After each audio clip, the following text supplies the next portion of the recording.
Yeah, stream this to your audience. I wish, you know. So now there would be some new content coming in. That would surprise people. It's like, you haven't posted anything in like 13 years. Like, yeah, I know. I'm back, baby. I still have my YouTube channel. It's Mr. Bracy. Mr. Bracy. All spelled out.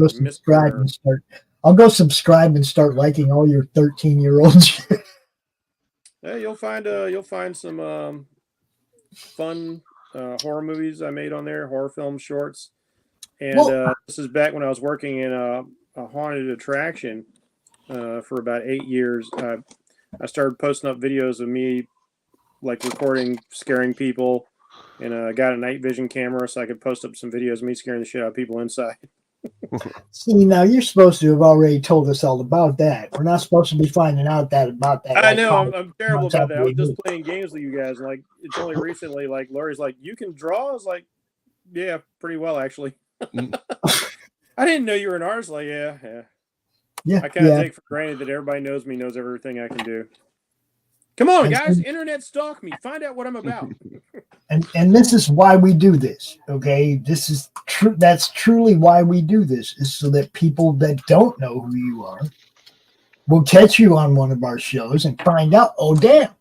Jeff draws? Shit, I'm going to go see what Jeff draws. DeviantArt. You go look at DeviantArt, you find Jeff, you look at his stuff, and then you go, I want to hire him.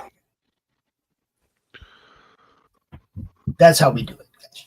You got to promote yourself. Make sure people know who you are and what you do. Drop your links. Drop them in the Facebook group. Drop them in the YouTube chat. Drop them on my Twitter feed. Tag me over there. Wherever. You know, put it where we can see it, man. That's really, that's the only way I can help you. You put it where I can see it, yo.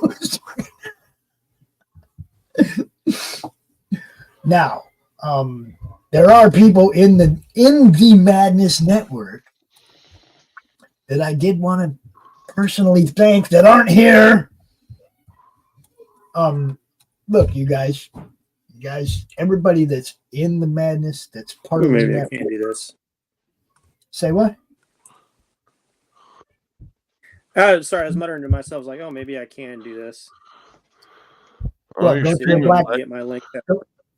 You can go to a black screen? Yes, you can. Green went black. Yeah, the camera died. But can you hear me? Yeah. Yeah, we can hear you. Uh-huh. Okay, as long as you can hear me. My camera's not dead. I'm just on a different tab. Oh. It says to us, fade to black. So I can grab some links. I'm gonna throw this link at a couple people.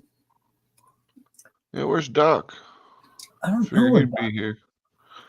Doc, I called Doc this morning and we were talking, and he goes, "Oh crap, Pops, I'll call you back." And checked out, and I haven't heard from him since. Sounds about right. No, usually he'll let me know if, like, sorry, this came up or that came up or whatever. But all right, there should be one link for you now. We got what? Yeah, there should be a link in the chat for you now. That's my YouTube channel. A link in the private chat. Okay. That means I got to post on YouTube. I can do that. Okay, I don't even know how to do public chat on this thing. I'm kind of a Luddite for somebody who uses technology. There you go. Now it just got shared to my Twitch and my Twitter and Max's Atrocity Press Facebook group or YouTube channel. You see that? That's what I mean by the cross promotion, guys. Check it out, right, Max. I got some sweet little horror movie shorts on there. Yeah, I'll check it out. That I made with my talents and my skills and my makeups, artistries, and all that. We used to do horror movies back when I was in my early to mid 20s, and I quit doing it because, man, I was even paying people when they weren't showing up. I'm like, whoa, what? I used to have a really dedicated core group, and then, you know, everybody finally after several years kind of moved off and did their own thing, which was pretty sad. I could still do stuff, but it really just kind of like be me putting the camera on the stick and just kind of doing like the TikTok level of things I see where, like, you know, one person's kind of doing all the acting, all the characters. I miss having that core group. Yeah. That's willing to do it, you know, because I had some good guys, man. Like there'd be times like we'd get off work from the haunted house at, like, you know, 1:30 in the morning, and they would hang out with me for another 4 hours helping me film something. Rolling home at 5 a.m. in the morning, knowing you're having to go back to work before noon. I understand that for sure. No, work hours are just all day. You know what I mean? Gonna grab another link while I'm at it. So the camera will be down again. Mm-hmm. Jim O'Reilly, I'm throwing you the link, bro. Oh, where you throwing me the link for what? I said Jim O'Reilly. O'Reilly. I'm throwing him the link. Edwin Badillo, I'm throwing you the link if you're camera ready, camera close. What's Johnny doing right now, Max? He's with his family doing something. All right, I won't bug you, man. Mm-hmm.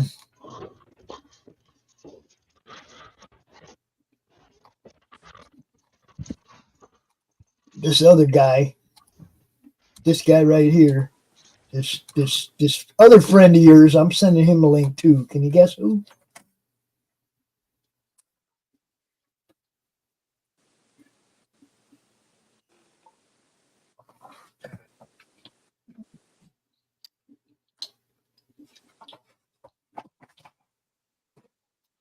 Where's Phil? Yeah. Let's see if this works. Maybe I've figured this out. Max, where's Phil at? Or maybe.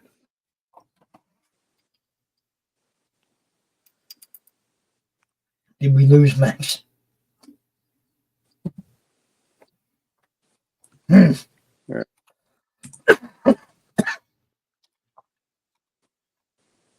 Mm-hmm. All right, did that pop up or is that private chat again? Private chat. I think you have to be look, what you do is you actually pull up the YouTube chat. You pull up the YouTube show where it's on YouTube and you just drop is that how you're doing it? Yeah. No, okay, I'm putting in links through the StreamYard. I mean, I can put it in the StreamYard. That's what I'm saying. What I encourage. I thought I had to post things here in the StreamYard for everybody to see it. You can go right to the YouTube channel, post in the chat. All you got to do is say hi one time, I give you a wrench, and then you can drop your links during any show we're doing at any time. That's the beauty of it. I mean, huge over there. That.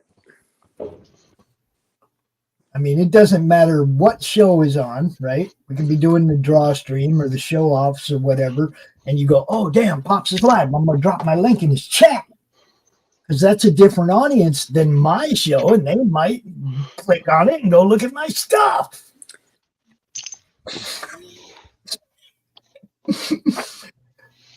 It's there for a reason, guys. I give out the wrenches for a reason. And that's for y'all to take care of yourselves, man. Drop your links. Do your thing. Mm-hmm.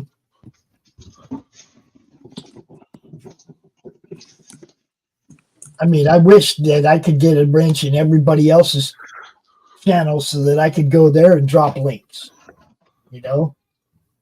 But I ain't got that kind of stroke where I can get the wrench in everybody else's channel, so I built my own network and I give out wrenches myself. I still get the same thing. I get people cross-pollinating. I get people looking at other people's stuff. I get people from one audience looking at another audience. You know, the stuff that another audience likes. It's all about cross-pollination.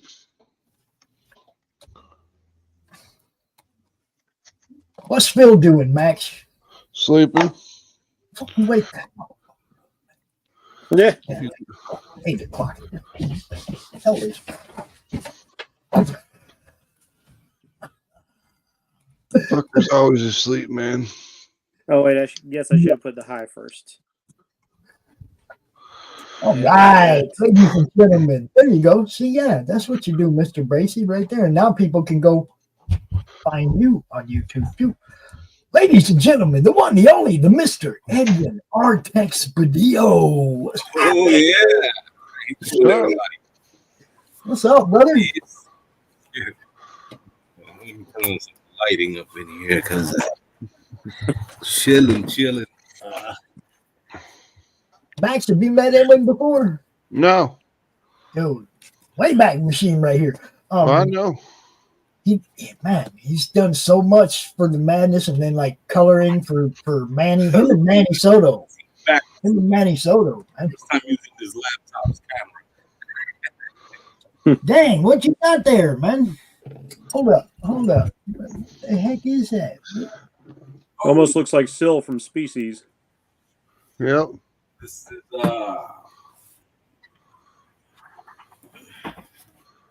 it's a 4 feet.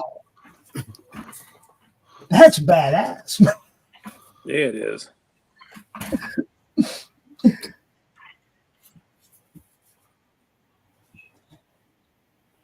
Wow, it's tall too. Look at that. Is it a painting or a print? Painting. Sweet. It's canvas. Damn. Nice. Yeah, I'm telling you guys, man, this dude is freaking beyond talented. He's amazing. You work he does in sculpting, makes masks and all kinds of shit, man. I can't even remember everything dude does. Are you working in oil or acrylic? That's acrylic. This is mixed media, airbrush, acrylics, you name it. It marks. I'm on. Wow. Because if it was oil painting, he wouldn't be touching it. Yeah, I was just putting his fingers all over that. It takes like a year for that stuff to dry. That's badass, dude. That's why I like working with acrylic, because it's so durable.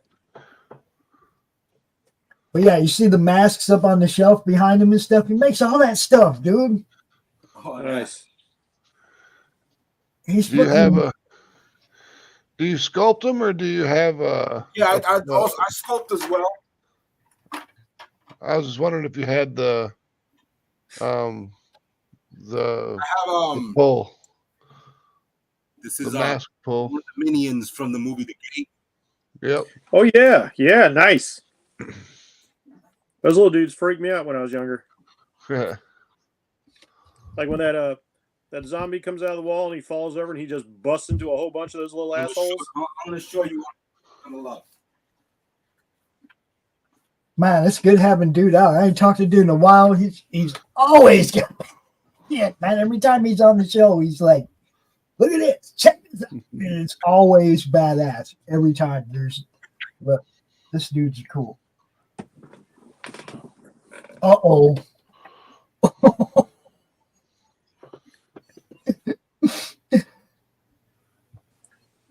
Oh, you got a full size? What is he pulling out? Dude. Is that Swamp Thing? It's not completely done yet.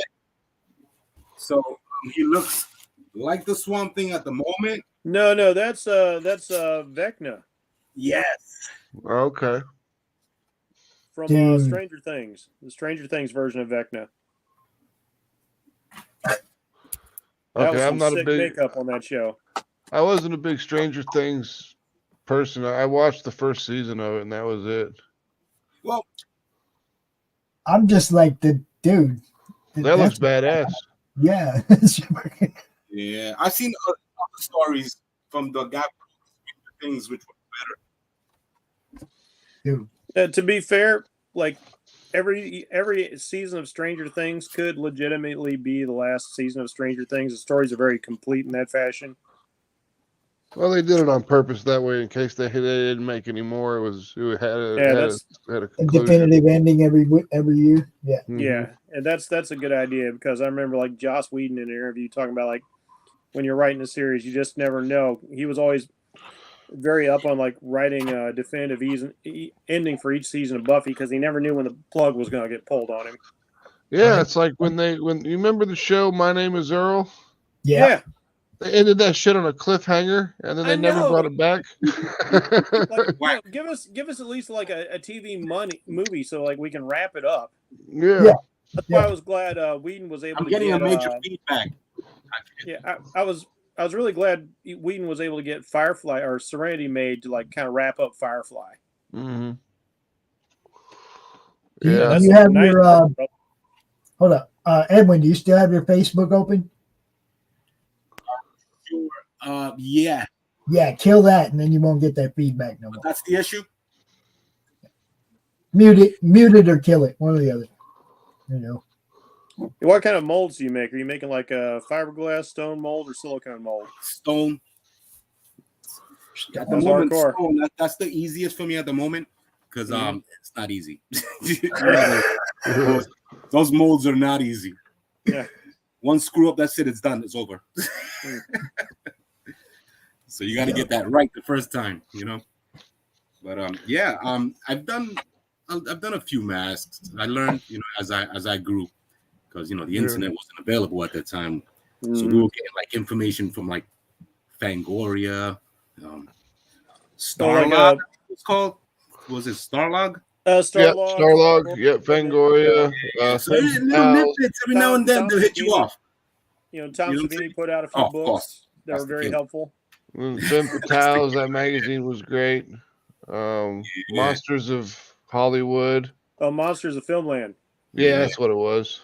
So all that stuff was pretty hard. It was hard to like figure out, you know, to make molds and stuff like that. So we would do them like backwards, you know what I mean? So if we were to do something out of like plaster, we would throw the latex over it and then peel it off as fast as possible.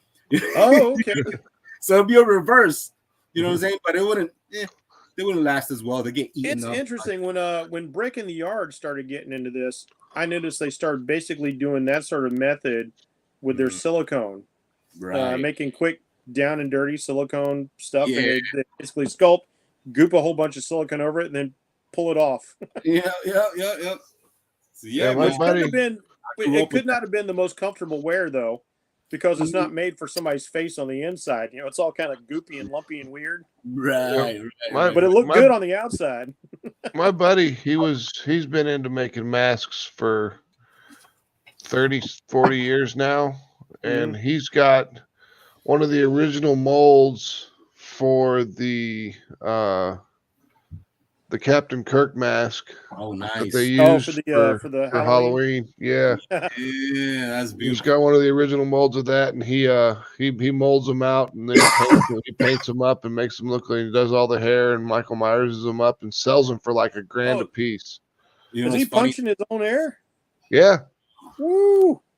That's They took the Spock's mask and tried to do the same idea with Michael Myers to it. I was hilarious. I was like, wait, so they're doing all the Star Trek characters to see if we can pull them off to make them look like Michael Myers. That's great. That's a good idea. So a couple, I don't know, like what is I love that idea. month and a half ago, I sent Edwin a message. I'm like, hey man, can you break this logo down in layers? Because now Max is the one that was asking me for that, because he's the one that's developing the Roku channel. Yep. You see, and he was building the Roku preview channel, and he's the one that's like, hey man, do you think he still has it? And I'm like, man, I don't know.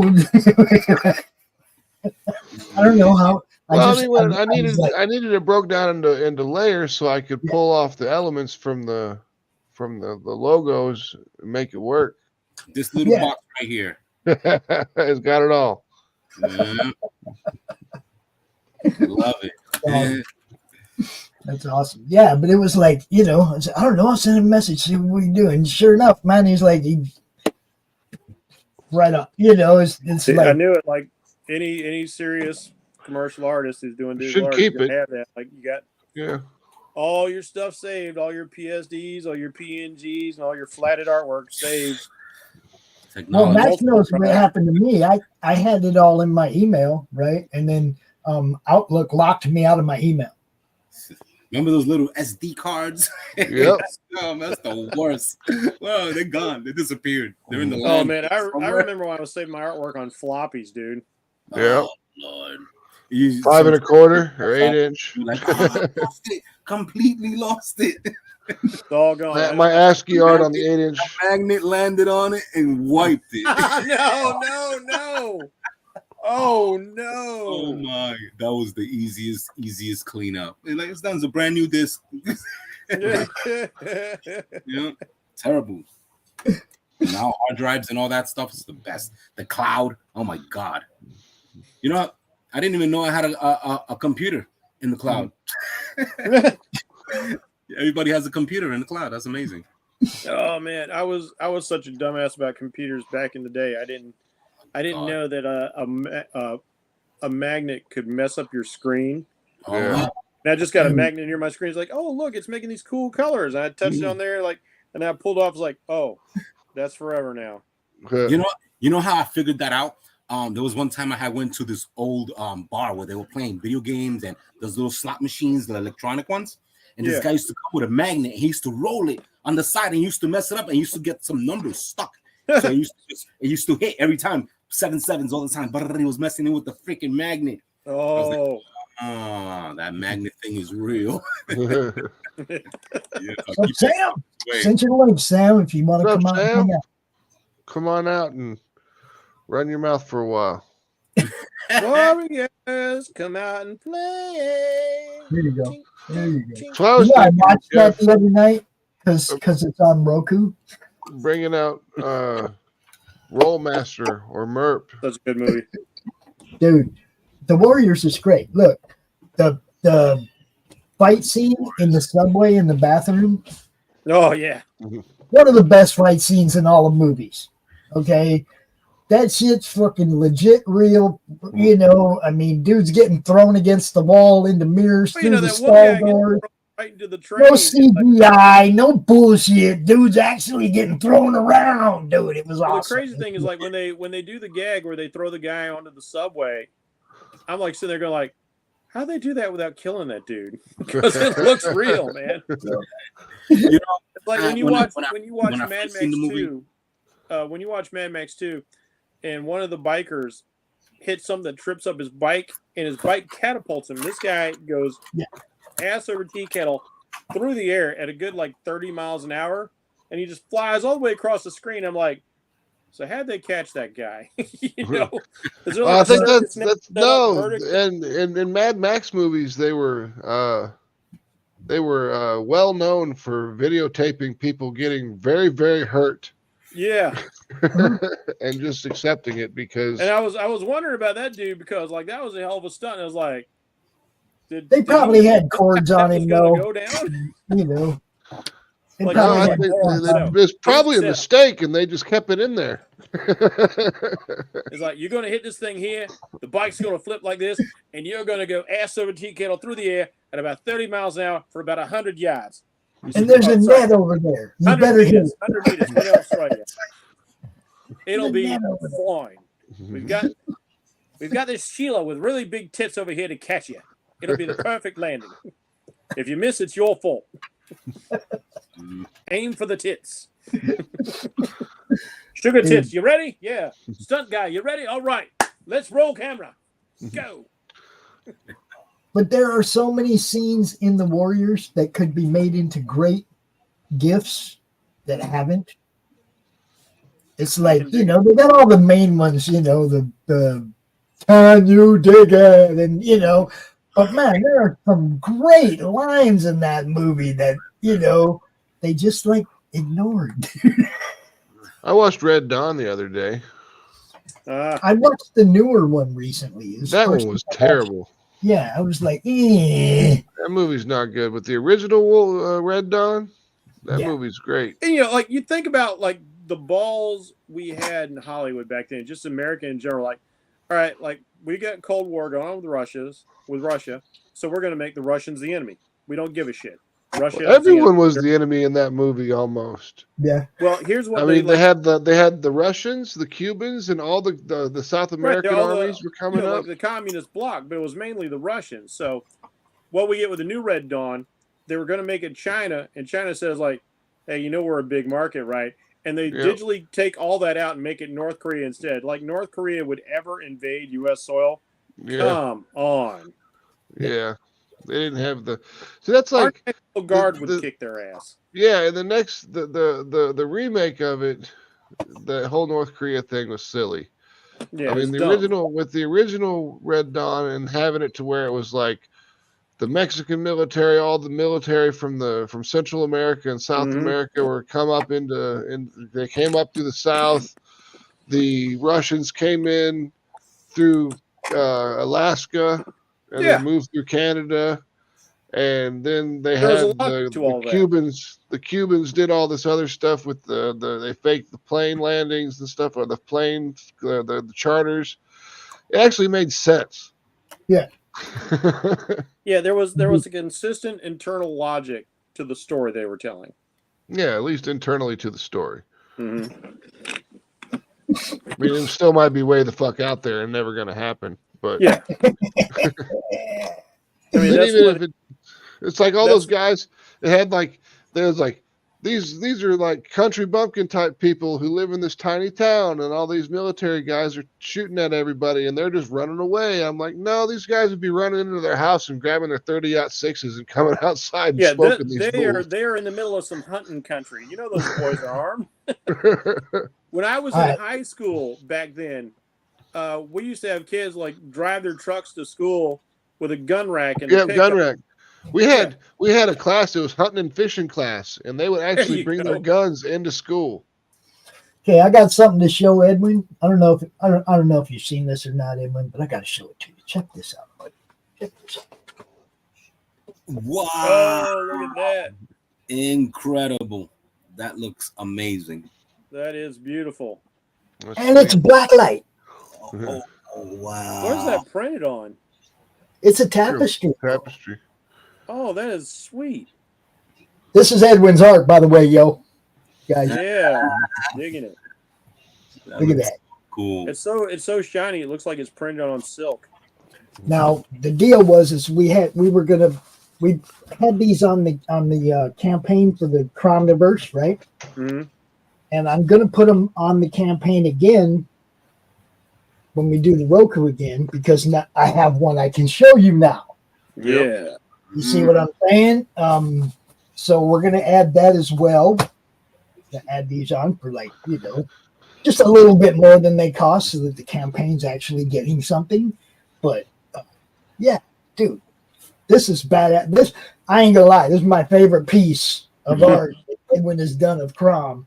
The wrestling Crom is fucking badass, dude. He had no idea that I was any kind of a Dragonlance fan or knew anything about that, but that's wrestling, dude. That's wrestling. Yep. From Dragonlance, man. He did it. And Oh, I thought you were saying wrestling, like we say, like. Oh, like WRASSLIN. Yeah, that's wrestling. That's my favorite wizard from Dragonlance. It was awesome. It's one of the twins. And yeah, Anthony from Dark Gift Comics. He's the one that has the connection with the Tapestry Company. They're the ones that made that one. Very nice. So, dude, Edwin, that's badass, dude. I love it. You guys, you haven't seen it with the black light on it. Oh man, it's gotta be incredible. I mean, the whole thing is it's too far away and there's too much light in the other half of the room for it to light up right now. This one here glows in the dark as well. Oh, shit. It glows under a black light. Sweet. Dude, sweet. I wonder if I could pull it off. Dude, when I was working in Haunted Attractions, I saw some guys who were doing like some amazing black and white haunted house art, and it's just crazy to see the difference when you cut on that light and just watch it just explode out at you. What? Imagine on shrooms, dude. You come out of that.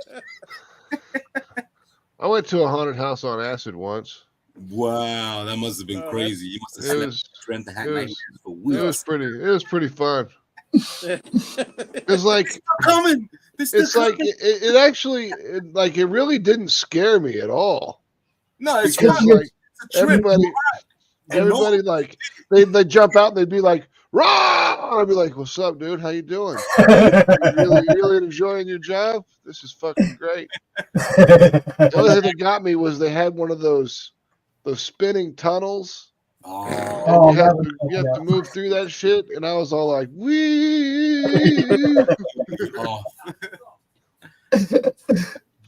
I usually stand on my head, but my feet want to walk. Oh man, I remember like when I worked at Ripley's Haunted Adventure, and they had one of those, and had to learn how to move through that like quickly and surely. And it got to a point where like you're like, oh, I can walk through this thing backwards, forwards, sideways, all that, no problem. And so it was pretty fun to like screw with guests, watching them like stagger around trying to figure out like and you're just walking after them like Michael Myers. Here I come.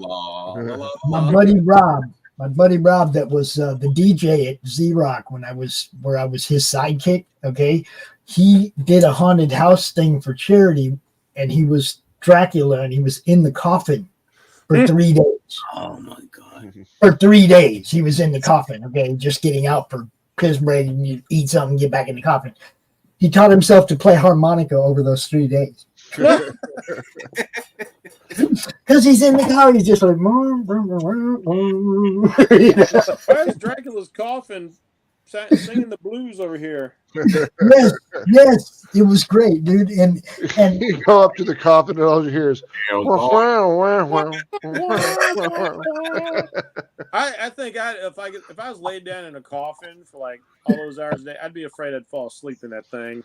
Somebody like, and here's Dracula. What? Yeah, boo. You go back to your senses, right? You're like, what the holy shit? Well, no, you'd be in there. It was like triggered to when somebody came into the hallway outside that room or whatever, and then the coffin would slowly start to open, right? So that as they came around the corner, they'd see the coffin opening.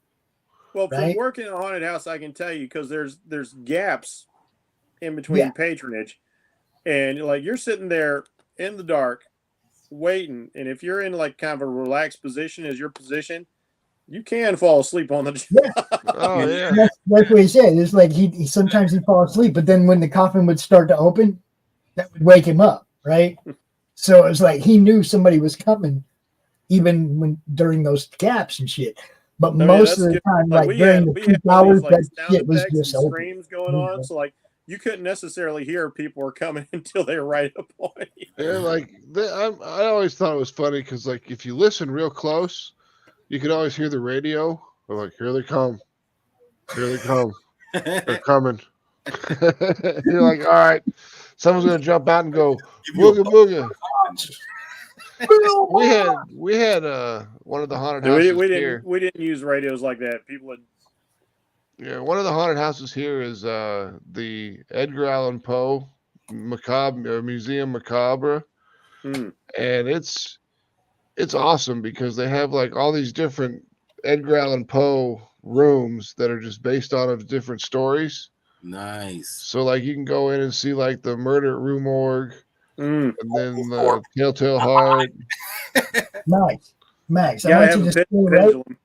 Yeah, Max, I want you to stay right there. Don't move, but look at the screen. No, I said don't move. You had that logo right in the middle of your forehead. Yeah, he does. Bam. Like a headshot. It's like a hat now. There you go. For those of you who do not know who that man is right there, Mr. Bill Moss. Jab. Nira X, Zen. You guys know. Yep. Oh, the pirate comic. Yeah. Oh, yeah. Pirate comic. Nira X. No, let me see if I can find something to show you. See if we can find something. Yes, please. I know you got it in the trailers. Yep. Bring up some of that No, I don't mean that. I mean something that he drew for us, right? Oh, okay. I'll show you stuff he drew for us. I just have to find it because it's, man, these files are so big now. These files are so big now of all this different art. We got this one. I'll put this one up while we're looking for the rest. Well, he's of always this going to making stuff for like print size, so it's going to be at least 300 DPI. Very you did nice. that for me. That was going to be the inside cover of the Cromniverse book. Oh, and the man is here. What's up, Mr. Moss? What's happening, Pops, what's up, man? Santa This Pops. motherfucker be following me. Santa. Yeah, I noticed that. Max looks familiar. Max We're is following each other across power lines. Max and the guy on this side of you over there, the Artex, those guys have been madness since the fucking beginning, dude. Cool, Yeah. cool, man. Yeah, the beginning. That guy Artex is the one that actually created Crom. He's the one that Yep. drew him first. Did the Nice. Crom stuff. That's super He's cool. the one that drew the first logo for the group, and everything that's happened since then. Yeah. When it comes to Crom, the Crom you drew, right? Everything that's happened since then yeah. is because Edwin started that shit. Blame him. All right, so we got 3 Christmassy hats and we got 2 no hats. You guys got to go get some hats, man. Oh, calm No. down. I know. No hats. This is Yeah, a I Christmas saw Pops hat with a that hat I on. that I I had to had. run back to my room and grab my hat. It's like, You He see? did. You see? I stand in solidarity, brother. Ho, ho, ho. Now bring me gifts. Bring me tribute. I Man. don't have Bill, it. can you help me out, bro? I can't find it. I will quench my thirst on the blood of my enemies in eggnog. Bill, will you show these guys your latest Cromnera X, please? I can't find it. The latest. I have too many. There's too many. There's too many. It's crazy. If I can, gosh, how do I bring this up on my screen? If indeed I find it off, now you're gonna force me to Oh, go look into at my other that. computer. Look at that. He found himself a good hat. Now we're talking. Now we're talking. Well, I've got. Oh, there you go. That's cool. There you go. With I'll go with that. Trump. Oh, see now that Yeah, looks with even better, my loose man. I like that. No Right now. Trump, right? No There Trump. you go. Stylish. I need one. Stylish. I need one of those. I need a top hat like that. It's no doubt. Yeah, it's like I have too many files, too many Crom files. I can't. Yeah, I'd have Wait a to. minute. Yeah, that's the thing. I'd have Wait to a go searching. minute. Have to go searching myself. You got to start organizing those files when you start to get a lot of them. Well, I mean, it's like the Crom art. It's just there's so many. It's a huge fucking file. It Uh-huh. takes forever to look through it Are you talking find about what the, I'm looking for. You're talking about the nearer X with the sword? Is that the one you're talking about? Yes. I got you. The one that's in the art book. No, I could find the file, but I don't know how to. I wouldn't know how to Okay. pop it up on the screen. I probably have Right to down in the middle of the screen where it says present. Down at the bottom. Okay. All right. Hit Well, that. tell you what. Let me find the file first and stick it on my desktop. Okay. That'll make it a little easier for me. That And, that will open up your share screen window, though. Gotcha. Yeah, It used to say share I'm screen. still and hearing people you. With use the top hat on, I kind of feel like Edwin belongs in Whitechapel. That's a good look. That's a good look. I like it. Yeah, that's what I mean. I want one of those. I have one of the steampunk ones, but I want one of those. I need an actual. Oh, there you go, Max. Mad Hatter style. Look at You got the Jew hat. yeah. That works. I like it. I love it. Yes, Oh, no. I'm with Edwin. I'm Max will with start Edwin. dancing and singing virtual insanity now. I'm with Edwin. It's time to one of those. Jamiroquai hat. Yeah. If you sing Yeah. it like this, hey, virtual insanity, I'm Jamiroquai. Oi. Have you guys ever seen the first appearance of Pops? I certainly haven't.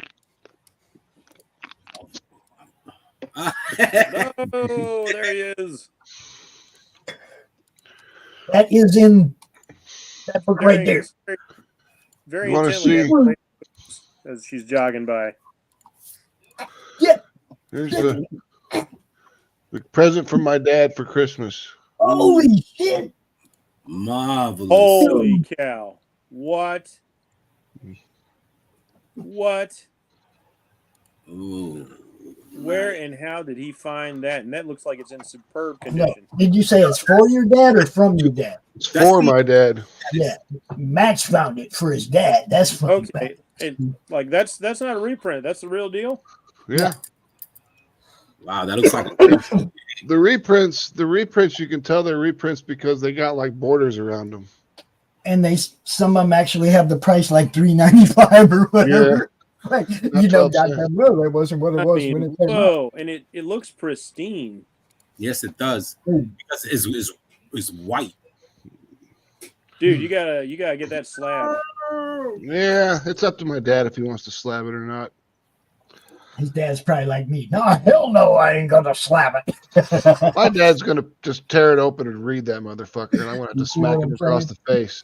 No, that's what preprints are for. Exactly. I got Superman versus Ali signed by Neil Adams, and then I've got like a regular comic book size hardback that's been digitally colored. That's what I read. The other thing, it doesn't get touched. Yeah, it's too beautiful. Too precious. I've got like all my Vaporella stuff I've got digitally. Mm-hmm. So like my first 10 issues, I've got 1 through 10.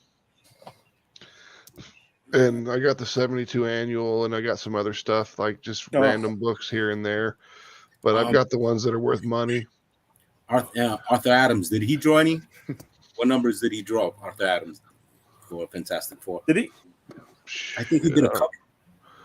Wait, Arthur Adams on Fantastic Four. I know he did the new Fantastic Four with Hulk, Wolverine, Ghost Rider, and Spider-Man. Yeah. Because he would pop in to do X-Men from time to time, but I don't remember him doing any other Fantastic Four stuff. Well, let's look. See, here we got. It doesn't say. Work history. 169 subjects created by Arthur Adams. And we'll go to F for Fantastic Four.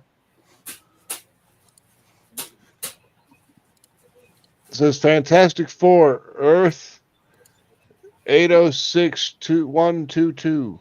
Wow. It's got Wolverine and Grey Hulk. Yes. Spider-Man and Ghost Rider. Wow. All right, I found a couple of things I can show you guys, though, that you might not have seen. This is some Bill Moss art right here.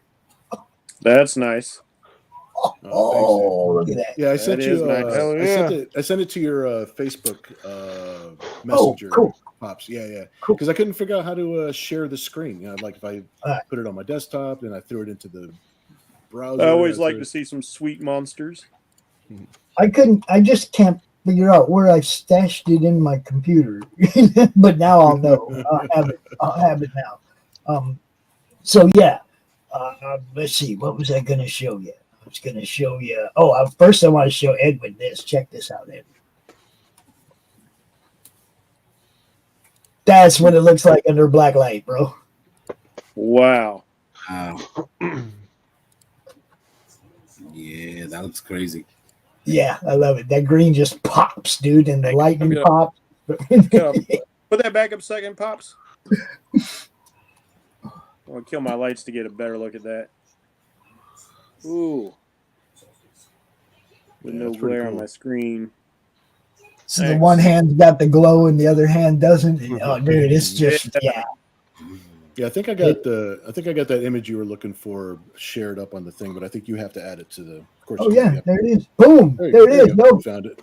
Look at that. Found it. Crom's getting himself a nice look. See that? He's grinning. He's happy. He's looking at you. Yeah, let me see. I'll zoom up on Crom there. There's Crom. There's Crom. There's Crom. Edwin. I'm sorry. For some reason, I still didn't see him. have you seen how many? I mean, just straight up different crimes that people have drawn over the last few years, man. Yeah, you transformed. I mean, well, no, I mean, I get everybody to draw their version, right? Oh That's no, I didn't see that. I mean, we got to. I mean, Flashing back to dude, the Saturday Night Live skit, like got a dick in a box. let's see, we got this dude. I'm gonna show you a few of like the recent ones that people have done. You know, new ones you might not have seen. We got this guy. Nice. Cool. I like that style. Right? Let's see, what else do we got?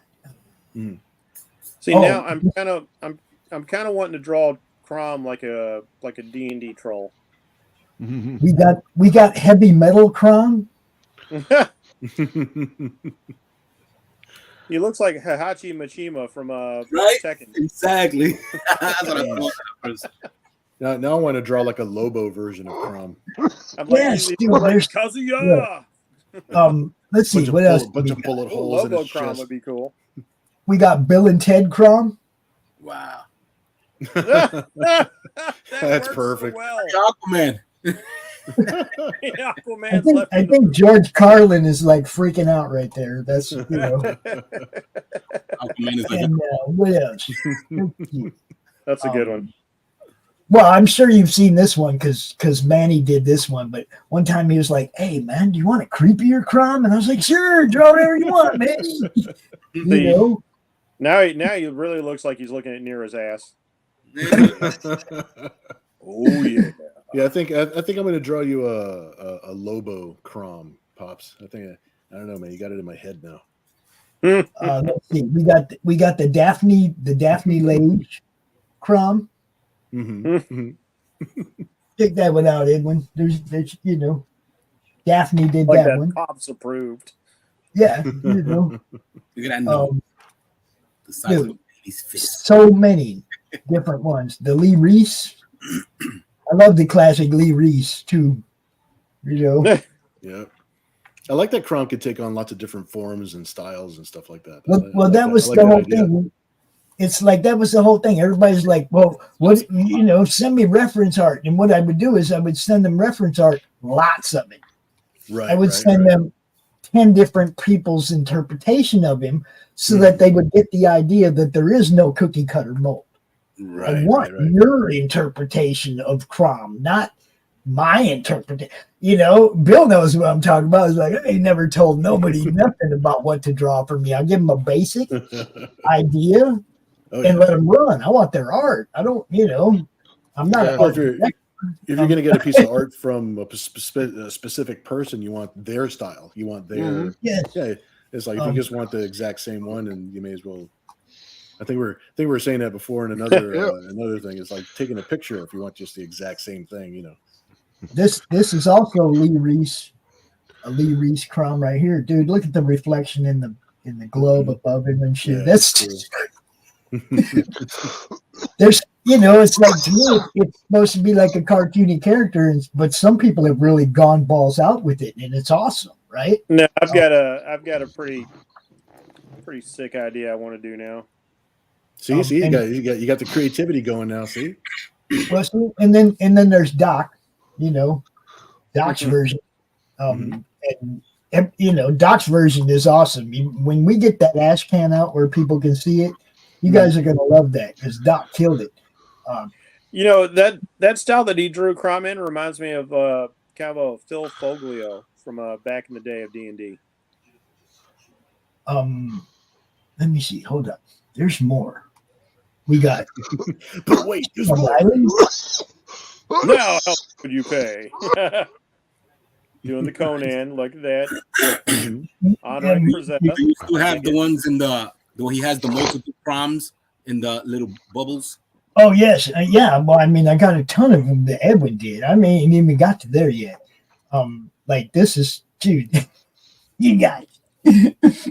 Hold up. Oh, wow. Come on, man. What? Yeah. Why is There he got a fist this- through his head? Now, see, Edwin has been along on Wait, this is that- trip the whole time, right? Is that Okay. an Iron Maiden reference or something? Yes. It look, yeah, Okay. for sure. Couldn't Edwin tell. has been along on this trip the whole time. He's drawn a lot of stuff for, like for the Cromniverse. He did a few different covers for me to choose from. Let's see. Is this the one you're talking about, Edwin? Let me hold up. Come on, load. Damn. Oh, yeah. The Christmas ornament Crom. Yeah, look over Oh, there. I thought they were like Matrix pods. They're going to Yeah, be yeah, born. Yeah, they are matrix pods, but it's Okay. Christmas. They look like Christmas ornaments. They're really hanging from a tree, yo. These are imitatable. You can do them out of what's that acrylic stuff? What is it called? Acrylic. That acrylic stuff is like acrylic. It It's is. all the properties of acrylic. Yeah. Where's it at? Come on. Resin. There you go. Resin. Okay, yeah, that's Resin, there yeah. you go. There you go. Then there was this one. I told you guys I got a big file of Crom art, man. I really do. Oh wow. The little hulky Croms with the big Joker Crom. Got a little army. Yep. Let's see what else was there. Oh, I just got a second idea. We had the glow in the dark Crom. What's that idea? Wow. All right. Bringing back memories, Edwin. Yeah, I'm like, I kind of forgot about that one. I keep seeing all the Cromniverse, and all of a sudden, like the word Cromnivore popped into my head. Oh, I can see where that would go. Oh, I can see where dude. that would go. You're gonna draw a T-Rex Crom? Tiny little arms. I hadn't thought about it like that. I was thinking about like him because my And it initial was, concept is an image of Crom as like a legitimate like mythological troll, but he's banging away on his computer. Uh-huh. And then maybe the follow up would that be like the Cromnivore as he eats the person he's trolling on the other side of the network. Yeah. Okay. See now, this one is the Bushy Boo Circus Crom. Love it. He's a clown. He's a clown, right? Yeah, very very killer clowns from outer space down there. I dig that. Uh-huh. And that's also the clown we used for the Madness Seal of Approval. If you've not seen that, that's the Madness Seal of Approval. Yep, Yes. yep. Yes. I really like the look on his face there. What else do we got? Let's see. We got Jesus. Oh man, there's so many. we got Joe D. McPhee. He's pointing to the ceiling.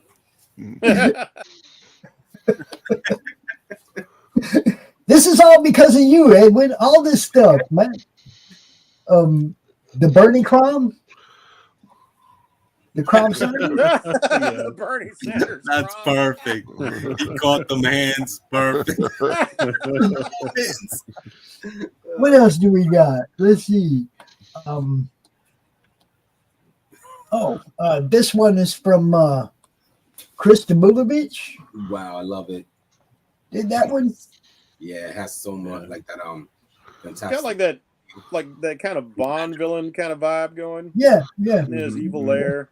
And he's giving love to some, some Yeah. Incandescent and Lady Death, and Yes, classic. Love it. yeah, good stuff, right? Yeah. What else do we got? Dude, like I said, man, over the years there have been so many that you just get lost in it. One of the very first ones I got was from Marcel Phillips. Nice. That was like way back, right?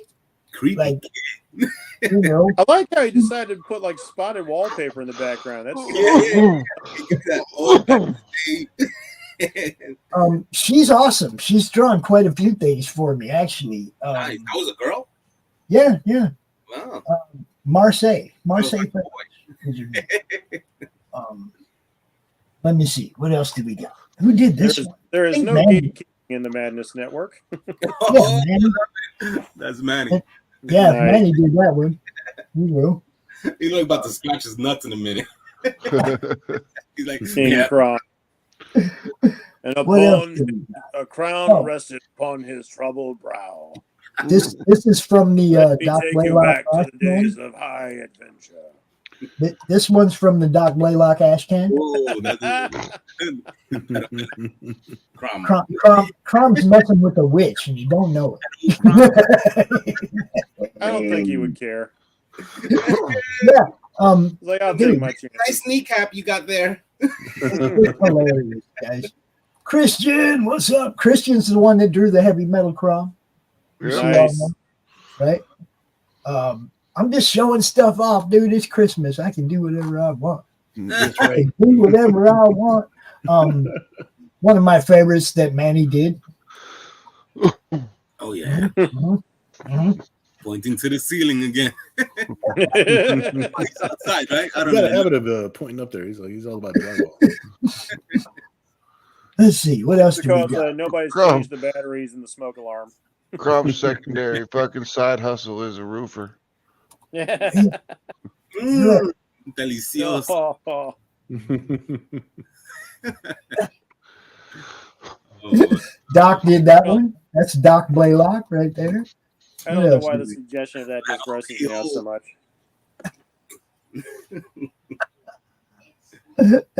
Let's see. Geez, dude, man, you want to pull the good ones. You want to make sure you pull the good ones, right? Here's some. ooh. Oh, wait. Is that the Lament configuration? Yeah. Yep, Dude. it sure is. It's the Hellraiser box. Mhm. There's the perspective on the box is a little wonky, but it looks pretty good. Yeah, And he's got so much to show you. dude. I wonder how long of a show I could actually make out of doing this. Look. I'll certainly give that artist props for like drawing all those intricate details. in Yeah, the on the box. details on the box, that's crazy. Wow, look at that. Sounds like a DJ. He's got a hairy ass belly. DJ scratch a lot. Yeah. What else do we got? Let's see. Oh, dude. Why can't I remember this guy's name, man? Ooh. Oh, that's sweet. Okay, look, you got Dreaded Dinosaur Man. Eric, I'm drawing a blank. This pisses me off. But he did. That's also got one of the demons from Russ's book. Yeah. It's got Crom, Dreaded Dinosaur Man, and one of the demons from Russ's book. So it's like a triple crossover cover. Yeah, it's Eric something for the dreaded dinosaur. Eric Hodgkin. I'm just drawing. I like the classic action in that picture. Look like they go Mhm. in your head. You see them animated. he's getting Well, that. it's like, he kind of wrote Crom as a game Like one of master. those old school Marvel comics posters, or covers, like the Grand Master's got the heroes in his hand and he's manipulating them to fight. Yeah. That's exactly what it is. The Grandmaster. You know. Silver Surfer or something. Let's see. What else do we have here? Oh, we got Punisher Crom. Cromisher? I don't know. What do you think? Cromisher. Cromisher. Yeah. The Cromisher. The Cromisher. I think that was Tank Ferret did that one. Let me see. What else do we got? There's so I'm telling you guys, there are so many. Those I actually knew. I didn't see that before. Let's see. What is this one?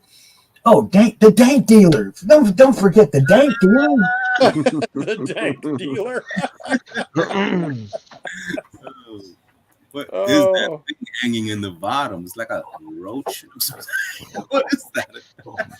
Little skull monster thingy? He's got a big old hookah bomb, guys. Oh, that's what that is. Nice. It's a big old hookah bomb. He just Even the hit me. horses took a hit. Look at that. Yeah, horses. What? It's the Dank Dealer, guys. But you know, Yeah, Woody, what's up, Woody? He's riding out with Billy Bong Thornton. Do you No see Billy it? Bong Thornton, man. Use Wesley Pipes. Wesley Pipes, that's right. I knew somebody in this group would have me. This is okay. Remember a couple back I showed you Marseille Phillips, one of the first ones. She also did this one.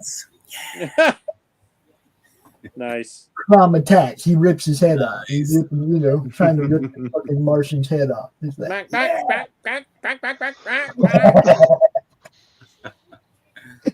I have that one framed, guys. That was framed.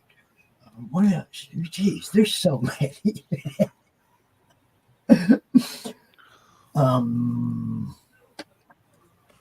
Where are we at? Okay, now I'm getting into I think this is that's Q. Wrong. Quentin, that's Paradacrom. Oh, okay.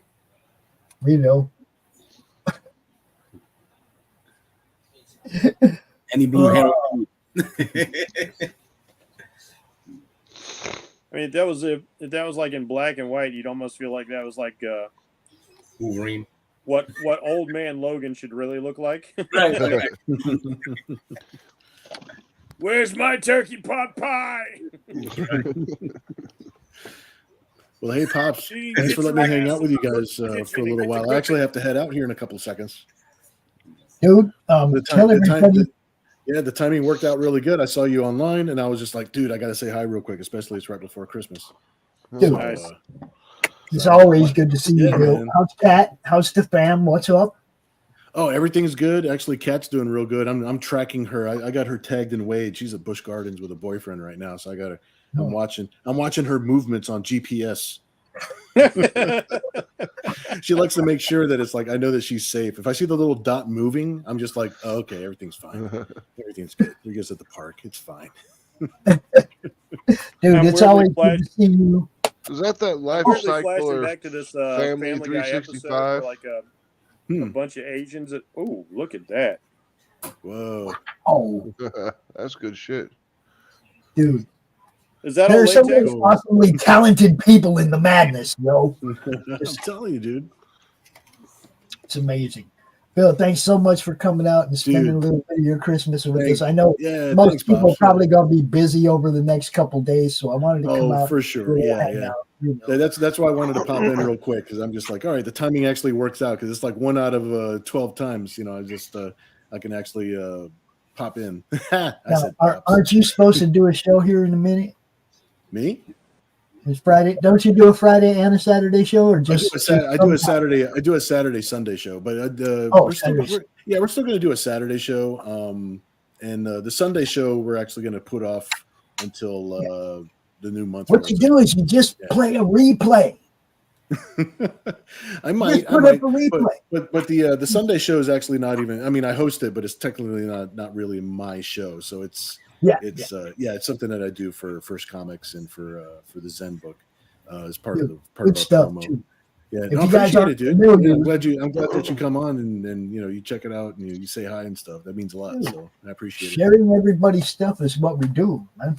Hey, man, we can't survive without it. So it's like if you guys put it where I can see it, I'm going to go to work for you, right? Awesome, That's what I do. I am back. Look at that one. Wait, is that no? I thought that was going to be Nightman, but there's no crescent moon. So look at that one. That's dope. Okay, I see the ears now. Yep. His ears are underneath the mask. Because like when you had it at the angle, I thought it was going to be Dr. Midnight. Look at that mouth, just like it's clean. That is good. I mean, Right. And it looks like Affleck. Yeah. Yeah, that's a good looking mask. That's awesome. I'm gonna wear it. Word. Yeah. All right, guys. You guys have a good night. Have a good holiday weekend, man. You too, brother. All right. Merry Christmas, you guys. Merry Christmas. Right, bye-bye. Look at it. Batman has joined the call.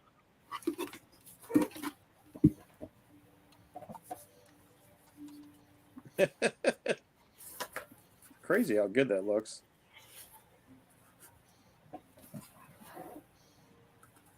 Dude, look at that. Hellboy. Damn. Hellboy. That's what it is. Hellboy. That is Yeah, crazy. about You the see right that, side Max? jaw for it. Can you see that, Max? Ah, Hold on. crap. I'm playing Call of Duty. Don't take it off. Look at that. What? Oh, the What? Batman mask. Okay, sweet. He's like, what? Oh, Wasn't paying attention. are you playing Call of Duty with your son, Max? Yep. This is the Just a couple matches.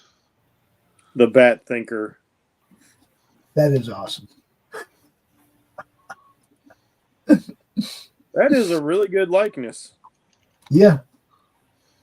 thank you. I get it from my dad. my dad. You're sniping your kid now. Yep. Yeah. Picking them off.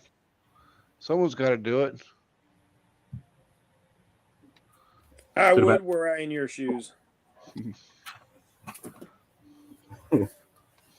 You think you've mastered these games, son? I was playing them before you were even a twinkle in my eye. I was playing it when it was called Medal of Honor.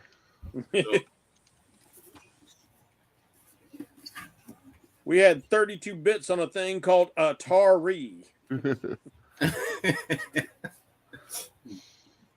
Tar. It's like all of our games look like Minecraft, except far less impressive. One-dimensional Minecraft. You guys know who Frank Forte is, right? Yeah, I know Frank. Hollywood Frank. Yeah. There's a Frank Crumb. Nice. Again, that's another piece that reminds me of like the Rat Fink kind of style stuff. Dude. Well, he did Bob the Burgers and well, he did this of me if you hadn't seen this before, Jeff. Yeah. He asked Those me, eyes are killing me. he goes, are you Star Trek or Star Wars? And I like them both. No, he looked like he did 10 lines. So I get a phaser and a blaster. You see that? Yep. Got the Han Solo blaster and a phaser too. And then that's his Crom. You know.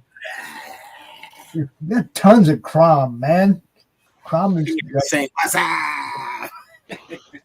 he is omnidimensional now. Hey Edwin, that vampire mask you did, that was sick, bro. Yeah, super badass. yeah, that's I didn't make this. This is what are they called? What's the name of the company? Is it CFX? Is it silicone? No, this is latex. Okay. Ghoulish. I think it's Ghoulish something. Yeah, I remember that company. Okay, that's nice work. Did you repaint it? I didn't have to do anything to it. This was just straight up bought this way. I was gonna convert it to make it look like what's his name from the movie that they recently made of him? Morbius? Yes. Look at them ears, Morbius, right? Yep. Right. Them ears is perfect. Yeah. So I like it because he's got the sunken in nose. Mm-hmm. Yo, look like at the Morbius teeth. has. Like you just need to redo the eyes as red. The teeth Get are rid all the blood. For it to be latex, yeah. this is freaking Yeah, amazing. that's pretty good for It is latex. impressive. They seem sharp for rubber. It's amazing. Yeah. What do Now, you paint your masks with? I'm sorry, I didn't hear you. What do you paint your masks with? I use Createx. It's already got the latex mixed in it. Okay. And I think it works best to me. Because I remember back in the day, we used to use like a PAX paint. Yeah, house paint. You'd have to mix your paint with like liquid rubber cement. It was so toxic. Now, again, for those of you who do not know who the Artex is, he is the first person to ever draw Crom. He drew all the Crom logos for the Madness and for the Roku channel and everything. and so many of the crumbs that we've used over the years in, you know, and Look at this guy. Like he draws, he paints, he sculpts. Yeah. He casts. And he's a tattoo artist, yo. And he's a tattoo artist. Oh, don't forget that part. Draws blood, makes people scream. That shit don't hurt. Only it the feels like one. It just feels like kittens licking it on. Tickles, doesn't it, Max? Tickles. No. It does for the first few hours, and then after they start putting that color in there and they start dragging that needle across the skin, you're kind of like, all right, I'm gonna have to take a break and smoke a cigarette. Give me a minute. You dip a cat in ink, piss him off, throw him in the box, shove your arm in there. Come out with some banging ass tribal work. My cat. Oh, how about them? How about some of those real traditional guys in places like Japan that still do it with the sticks and the needles? Mm-hmm. Wow. Yeah, they do that in you can get that done in Hawaii.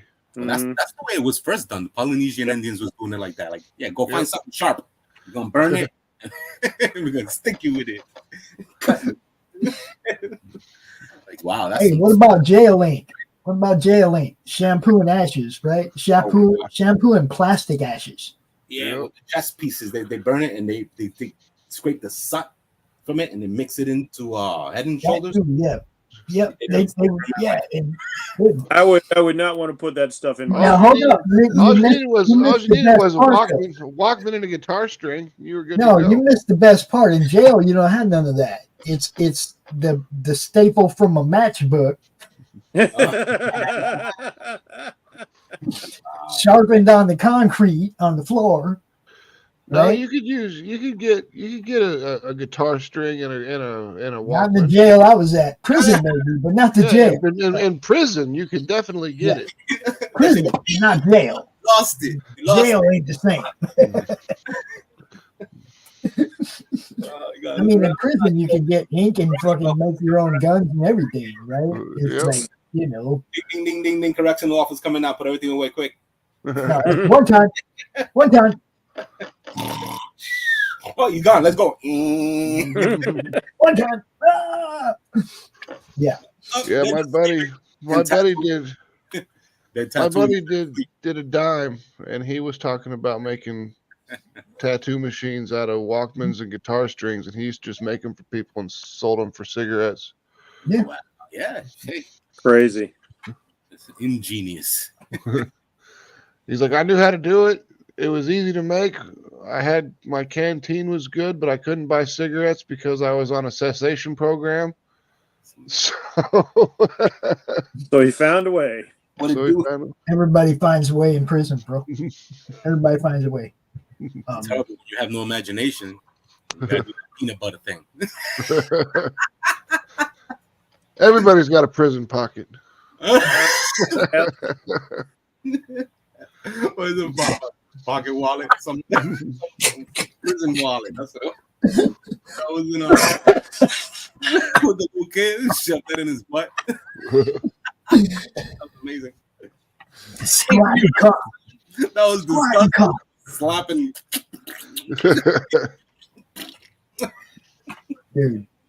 Dude, squat and cough, right?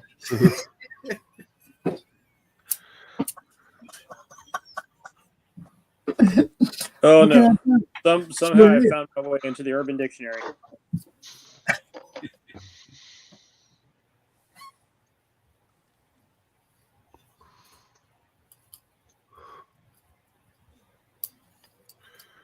All right, this will probably choke me.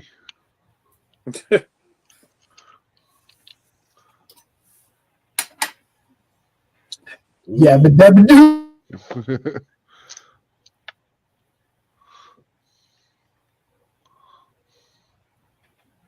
The science project hit. Weird science. Weird. My creation is it real? It's my creation. She aged. I've got some dabs too. Kelly LeBrock. Wow. By my heart and by my hand, why can't they just understand? It's legal. It's legal where I live. Hey,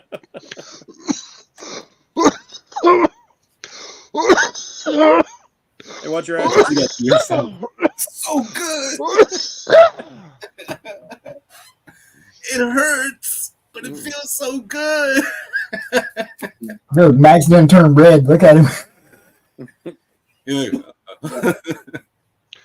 Dabs don't fuck around, boy. They pack your bags and send you to Jamaica and start talking all crazy. I got this gelato. It's like 87% or something like that. So man, they just keep naming these things. Parks. Yep. It comes in these little fucking triangle boxes. It's like cheese. Trying to be all fancified. I feel left out. Well, that's one thing. It's like you go to the dispensaries and they all like try to make these dispensaries look all like high end with wood floors and all these nice glass cases, and I'm like, where's the fucking head shops? I don't know. I think all those marijuana places, they all taste the same. Has this weird spicy ending. I don't really like it. Tell you the truth. And I like the street weed more than the vendors weed. Yeah, they just get you high during you're smoking when we get the square box, Max. It's a little. Oh yeah. And I got some pretty boxes and all that stuff too. It's crazy. Yeah. They get in these dispensary thingies. Yeah, like the dispensary weed. Me and Phil were talking about it, and like it has no smell to it. When Phil was awake, you were talking about it? Yeah, I mean, like, if you ever notice it, like, it all kind of smells kind of like, hey, it's like they didn't let it cure long enough or something. And then they give you with all these scientific terms and stuff, the terpenes or whatever the fuck. Terpenes. Feel like some sort of motor or some shit. Yeah. Yep. Turbines. Does this shit? Just tell me, does this shit work? I haven't smoked weed in so long. The last weed I remember was called Christmas Tree. That's how long ago it's been. What? This stuff smells good, Max. I don't know what's happening down there, but It is. Yeah, we had damn, those that's a big old thing of dab right there, huh? Our eighths come in little baggies. Yeah, they got all type of shit. Ridiculous. Now they're gonna start charging for the bags and shit. You gotta go in your own bag. They got the pre-rolls in boxes like a cigarette pack now and shit. It's all, remember back in the day, you were like, someday they're going to be able to get Marlboro joints. You're going to be able to see them in the box. Well, it ain't Marlboro, but you can get joints in the box now. Yep. Yeah, I dropped them things, man. Them cigarettes. You figure I don't know why I don't smoke cigarettes. RJ Reynolds and Philip Morris haven't gotten into the marijuana industry. Too dumb. They should have been the ones. They should have cornered that shit just like they did tobacco way back in the day. I know. They should have. RJ Reynolds and fucking Philip Morris should have came in there, swept in there, and just took over. They spent too long lobbying against the legalization, dude. Yeah. Do you think that they're gonna keep pulling these strains of weed and weakening them, or just making them worse with chemicals?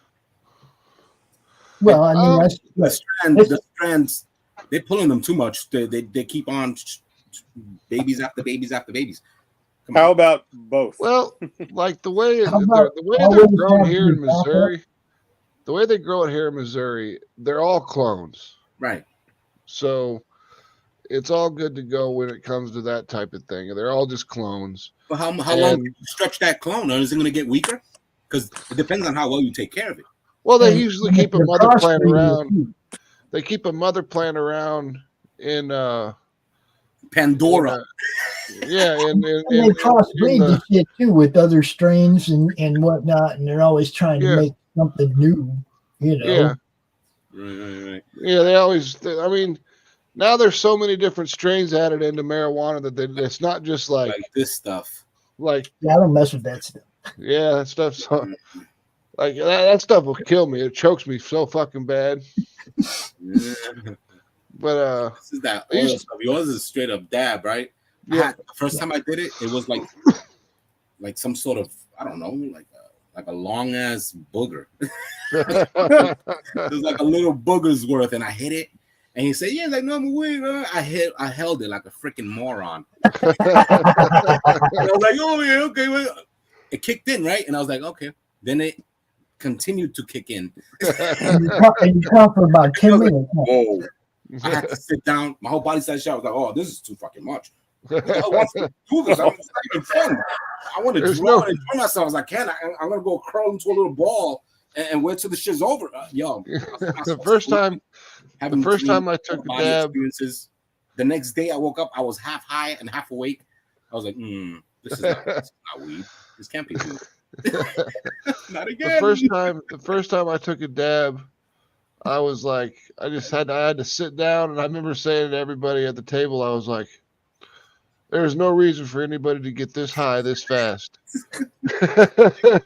Ridiculous. And then now I smoke dabs all the time. I can't. Just to get a buzz. Just to get a little bit of a buzz. You know, I need to take a tea break so I can fucking work my fucking tolerance down. Dude, when I got up here to Michigan, it's like all my son's friends, you know, they're like, "Oh, Pops, you're good. You've been smoking weed for 50 years. You'll be all right. Take a hit of this." And I'm like, yeah. And then they, you know, like big ass hit, right? And I'm like fucking bong, right? Because I can do a bong rip, no problem. Right? Yeah, but that thing over there, dude, I caught 25 minutes straight. And then I was like, "All right, motherfuckers, give me a smaller one." And it's always, you know, I take little teeny guys. I remember getting my buddy high for the first time, and we were using a steamroller, and I had my finger over the end of the steamroller, and I was like, "All right, you just light the bowl, and you just keep hitting it." And he's like, "There's nothing coming out. There's nothing coming out." I'm like, "Hit it, dude!" And he's like, "There's nothing coming out." And I'm like, "Hit it, just one real hard hit." And he's like, Mike Tyson uppercut. And I was like, whoop. And he's like, boom. Oh. Yo, he must have been coughing for about a half hour, right? Oh yeah, dude was coughing for fucking ever, and then he was so fucking stoned. We took a big piece of PVC pipe and made a big giant steamroller. Yep. And then we took it to I think it was Tower Records in South Minneapolis, and because Kiss was there signing shit. Oh, and we got all four of them to sign this big ass. We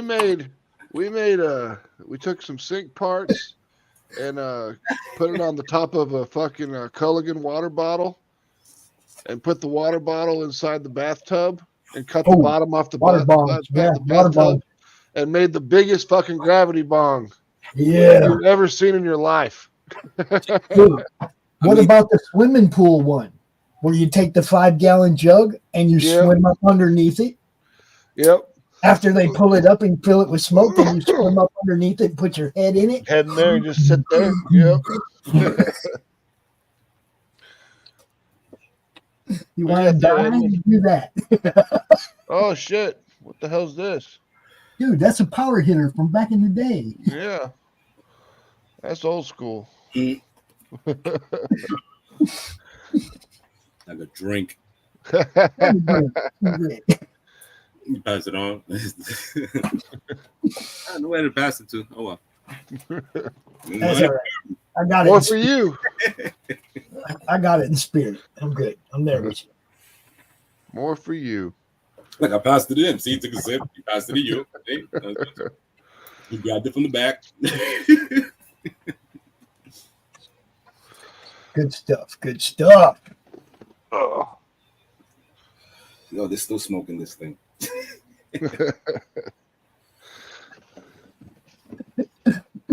So hey man, this is pretty much what it's about. I wanted to have a hangout. I wanted to thank all the people in the network that have been part of this thing for the last year. You guys fucking rock. We've had a good time.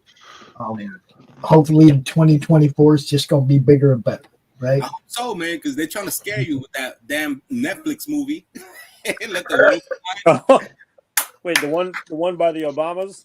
Yo, that was crazy. They're like, yeah, little young kids don't give a crap. They just want to see the TV show and play tectonics. The Earth, the moon is happening. Stuff is gonna kill you. Dude, I got one thing for them. Is that Bang! Oh. They're gonna supposedly have everybody out, no electricity or whatever, to see how long we can last before we kill ourselves. The Purge, dude. They already made the movie. Everybody knows what to do. You know what to do. Arm up, yo. I can tell you how long. 3 days. The average home only has about 3 days of food in it. That's so slick, yo. Like, yeah, turn off the lights. Who did it? I don't know. It was the one-armed man. Who did it? See, I look at it like this. I remember on they put Trump back on. I know it. The white during the 1999 thing. We had a party at my house, and it was like originally supposed to be like 6 or 7 people. Yeah, Y2K. Yeah. It was like 6 or 7 people was supposed to be there, and by the end of it, there was like 60 or 70 people there, and my house was just packed, and they were all counting down, and I snuck downstairs to the fucking breaker box. When they hit 0, I just flipped that shit off. Everybody freaked out. Everyone's all like, "Oh my god, it's Y2K!" Max pranked everybody. Look, I lived like within 5 miles of Luke Air Force Base, and I went Y2 camping. I wasn't going to be anywhere near that place. I wasn't worried about our technology not catching up. I was worried about smaller countries with nukes not having the technology to catch up. See, you know? The thing was, I remember. Well, you see, I Pops, lived it's in cool Florida. because without the computers, they can't hit us with the nukes. See, got the no thing targeting. was like I lived in Florida when they first started coming out. I remember the news story when the Y2K thing first started to come out. It was back in like 96, 97. And the guy's like, hey, when we get to the year 2000, it's going to be a problem for these billing systems on these computers because it's going to say it's the year 00 and it's going to screw everything up. And you're like, so you're telling that my bills will be gone? Yeah, that got converted from your billing systems are going to screw up to your toaster's going to eat you. Turned into maximum overdrive. What else? They were saying that the computer would take the 0 as a digit and it would count it as a 1.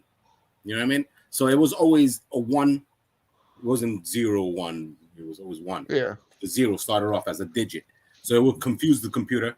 So what that made no sense. It's like they just had to change it and just make the computer say 2000. The whole thing made no sense to me, but like I said, I wasn't worried about our scientists or our computer analysts and co-writers figuring out. I was worried about them other countries, and I was like, man, get the fuck out of It was funny, like when they updated all this software to have 4 digits for the year, right? Yeah. I'm like, why didn't you guys just future-proof it and make it 8 digits for the year? Well, that's like, I remember like one of the guys that used to go out singing karaoke with at the time. They said like that's what their offices were doing. They were like proofing all their computers not to have an issue when it clicked over. Yeah. And nothing That's happened. what I mean. I wasn't worried about our people figuring it out. I was worried about other countries. Nothing fucking happened because the only thing that would happen is like the computer would freak out and probably blue screen on your ass. Just be like, I don't know what to do. Panic, kernel error, fucking group. I think they lost like two satellites for like 8 hours. That things are more serious now. It's like if you look at the hacking of the pipeline, the guys that held it from ransom, because like they don't even have people in place who know how to do all that stuff manual anymore. Yeah. They had to like, acquiesce to the demands. The ransom was like, you should always have some people on hand who know how to run that stuff analog if it ever goes down. People. They don't want to hire people. Yeah. Oh, you know how to turn the computer on. You know how to defrag. Oh, you good. It's messed up. Defrag? What's that? Nobody, you don't even need to defrag anymore with solid state drives. Yeah. The guy behind the computer, he's at home fixing anybody else's shit. All right, give me the code. Yo, those hacking things are amazing, man. I know this dude who used to scare me, man. He would open up shops and he would set up a computer and he would start buying stuff that the store needed. And I'm like, damn, this dude's got money. You know what I mean? So he was just like going into sites and just like doing some ridiculous numbering thingies. I'm like, how is he doing this? Yo, he had so much names and analysis from different states and different, and they would just go in there and they were all fake. And stuff that they needed to the store, and then they'll put a front for a good year and break out. Like, yeah, one of my buddies, he that's hacking. when we were growing up, we were mostly, and I was mostly into phone freaking, you know, stealing long distance phone calls. Oh wow, that was my jam. That and credit carding. Yeah, in New York. We used to do carding all the time. We had a thing that like we had a program called Murder One. That's fine. It doesn't matter. I mean, this is over 7 years ago. We had a program called Murder One, and you would hit the button, and it would generate a legitimate Visa card number. Nice for temporary, right? You could use it. Yeah, and then you would just call up these companies and you'd mail order this shit to a fucking house that was fucking for rent, and then you would just go pick that shit up after a while. Wow. You know, good thing it's Christmas time because you boys all need some Jesus. But that's what we did back when I was like 14 years old. That's how we got money, because we would buy computer parts and I would build the computer, and then we take the computer to the pawn shop and sell that shit for cash. And the pawn shop, you know, we're underage. We're not supposed to be selling shit at the pawn shop, but the pawn shop wants this fucking high-end computer so they can put it in their store. So they're willing to fucking go ahead and sell it or buy it. And so could you backdoor into that computer? If I wanted to. I mean, I didn't leave back. I was thinking like that was your whole plot then, it's like, yeah, I'm going to sell this computer that I handcrafted at the pawn shop, and then like I can access whatever once it gets to a home. I mean, I could have used back orifice if I really wanted to, but I didn't bother. Like a Trojan. Because I mean, that shit's just too much trouble. I mean, I was already doing. Just like I said, you know, when it comes to like the ROKU and stuff, Max and I ain't got time to worry about fucking that dumb shit, algorithms, data mining, fucking your information. You mean what's going on with that, yo? Every time you go on Facebook, it's all about them cryptocurrency and how to make $1 million and all that stuff. They're going crazy with it. They got 1,000. Now, if you want to make $1 million in crypto, you need to be into that like 11 years ago. Yeah. Why are they posting so much of it now? See, the thing that sucks because they want everybody to get off the dollar and the gold standard, because once you got your digital currency, they can turn that shit off like anything else that ain't real. But see, the thing that sucks is I have a digital wallet that had like influencing videos. Is it a digital prison wallet? I had a digital wallet that had like probably about 400 Bitcoin in it, because it was back when Bitcoin were about $1, and that's how you gambled online. That was how we played. That was how you played online poker, was through Bitcoin. Yeah. Because nobody, you know, gave a shit because it wasn't real money. Digital. So, but I lost access to that digital wallet. So, a lot of if I would have had that, I would have sold that shit when it was like 60 grand a pop. I'll tell you something. I wish I'd had some money to spend on. Like when the GameStop thing happened. I wish I could hop on. Remember that? Yeah. I have a digital wallet. It just has some Crom NFTs in it. Yeah. Yes. Yeah. NFT. I do. You know, I don't try to sell them. I don't know where to sell them, but if anybody ever wants one, I have them. If anybody ever says, "Man, do you got any NFTs that I got?" Yeah, I do. Why? You want one? I got 120 Dogecoin. That's neat. Because I used to just run the miner on my computer when the computer was down at night. You just run the Dogecoin miner. I'm not even sure what that is. Elon likes the Doge. Yep. Mm-hmm. But they're only worth like 10 cents a piece or 12 cents a piece. I don't know. It bounces around all the time. I don't know. It's like I didn't get into the Bitcoin because I was like, anything electronic somebody can fuck with. And I didn't know it was going to blow up because it was like, sooner or later somebody's going to take advantage of that. Yeah. And they did. It just took a lot longer. It's like, oh, I could have made some money off of that. Yeah, I mean, I was Before just using figured it it for out. being able to play poker on the internet and blackjack on the internet at these online casinos because that's how you did it, was through Yeah, just buying Bitcoin. some e-currency. Just like the video games. Yep. You buy your e-currency in the game with your real monies Mm-hmm. because it's all about the microtransactions. Nope. Yep. Nope. And nope. I don't play pay-to-play games. Word. Well, you don't have to pay to play to win. You could just, most of it's like Call of Duty is all like just cosmetic crap.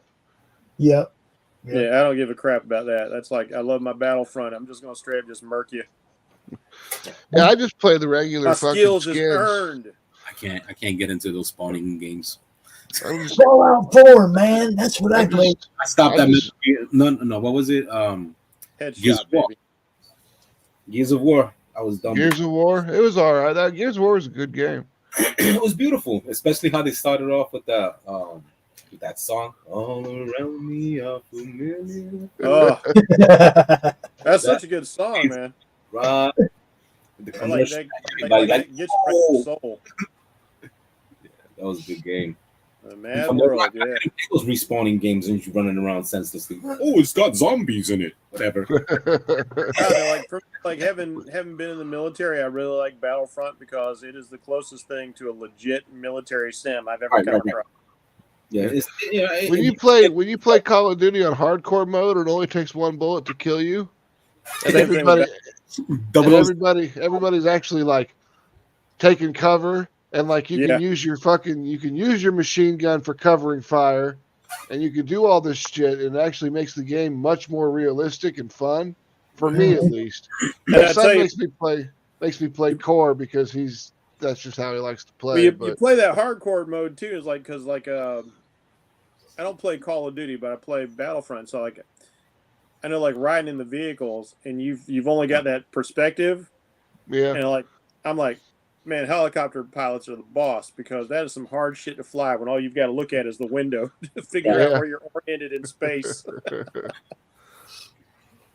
It's not like a jet where you basically played all the games. You've got your forward direction, but in a helicopter, you've got that 3D movement. And you're like, ooh, this gets sketchy fast. All the games I've ever played, all the way back to EverQuest when I first started video gaming. Okay. I've always played in the point of view mode. Okay, because that's the most realistic. You can only see what you're actually looking at, right? Right. Okay, you got to turn your head to look that way, right? Okay, in real life. So I would always play the games from point of view. I don't play the over the shoulder, over the back, over the top view. No. It's got to be like this. You can't see what's behind you in real life. No, that's right. No, but you can kind of like hear or sense it. Yeah, well, but I mean, that's the thing about the games know. too. If you're in a headset, you got a good headset. You can hear when people are creeping up on your left or your right or behind you. Mm-hmm. This headset's 7.1 surround sound. That is some good stuff. Then, like, man, talk about immersion. But you know what I'm saying? It's like you can't see somebody who's 50 feet behind you drawing a beat on you. No, the only thing I've you learned probably about can't hear them either if they're that far away. You get like maybe a 45-degree angle of view, and that's not as wide as their actual vision. But I guess that's supposed to be like the tunnel vision of war, the fog of war. Yeah. Because I've had guys who are like right beside me, or sometimes I get right beside. Like, this dude don't see me, and I'm about to knife him in the neck. I tried that VR stuff, and my review on this right now is a wait still. But you throw money at it, you're gonna get a good enjoyment. If you find a game that you like, you'll enjoy. You get used to it. If you don't get used to it, you'll get sick. You know what I'm saying? And don't fight it. If you feel like you're sick, don't fight it. I 'cause played they a couple of things stay on in my there. nephews, and Longer I do recovery. like it, but I'm like you. I don't think it's quite there yet. I don't know. I really loved some of the VR stuff on the PlayStation VR on PS4. Certain things. Like the Polybius game that they came out with, where it was like you were just like in this spaceship and flying forward and collecting shit, and then the Almost like the one with the sword with the things coming at you. yeah, Square, Beat Saber, music. Beat Saber. Yeah, That was pretty good. But I'm talking more elaborate games where you're looking at depth and figures and Yeah, because they've Oh got yeah, some like that one are of the good things I don't like about the VR games is 3D like how worlds you now. move around. Is you just teleport. You just kind of like point. Like I want to go that's there. Those are cheaper. Those are cheaper. You know Yeah. what I mean? Well, see, we had the one, the Star Wars one, the Jedi, the lightsaber one. We had the one where you had to fight with the lightsabers, my son and I. And the sabers were just slightly off of the movement. Oh, see, you have to have something. So you couldn't have a real good battle because you both had that slightly off the movement. Have you guys been to any of those 3D arcades, the virtual arcades, where you actually have that circular treadmill you can walk every which direction? Yeah. That's what I want to see. They don't have one in Kansas City, but I've seen like they've got these whole places that have like 16 of these fucking things. Mm-hmm. And you can just do all that. What I wanted to do, I wanted to create a game where it was like World War One, right?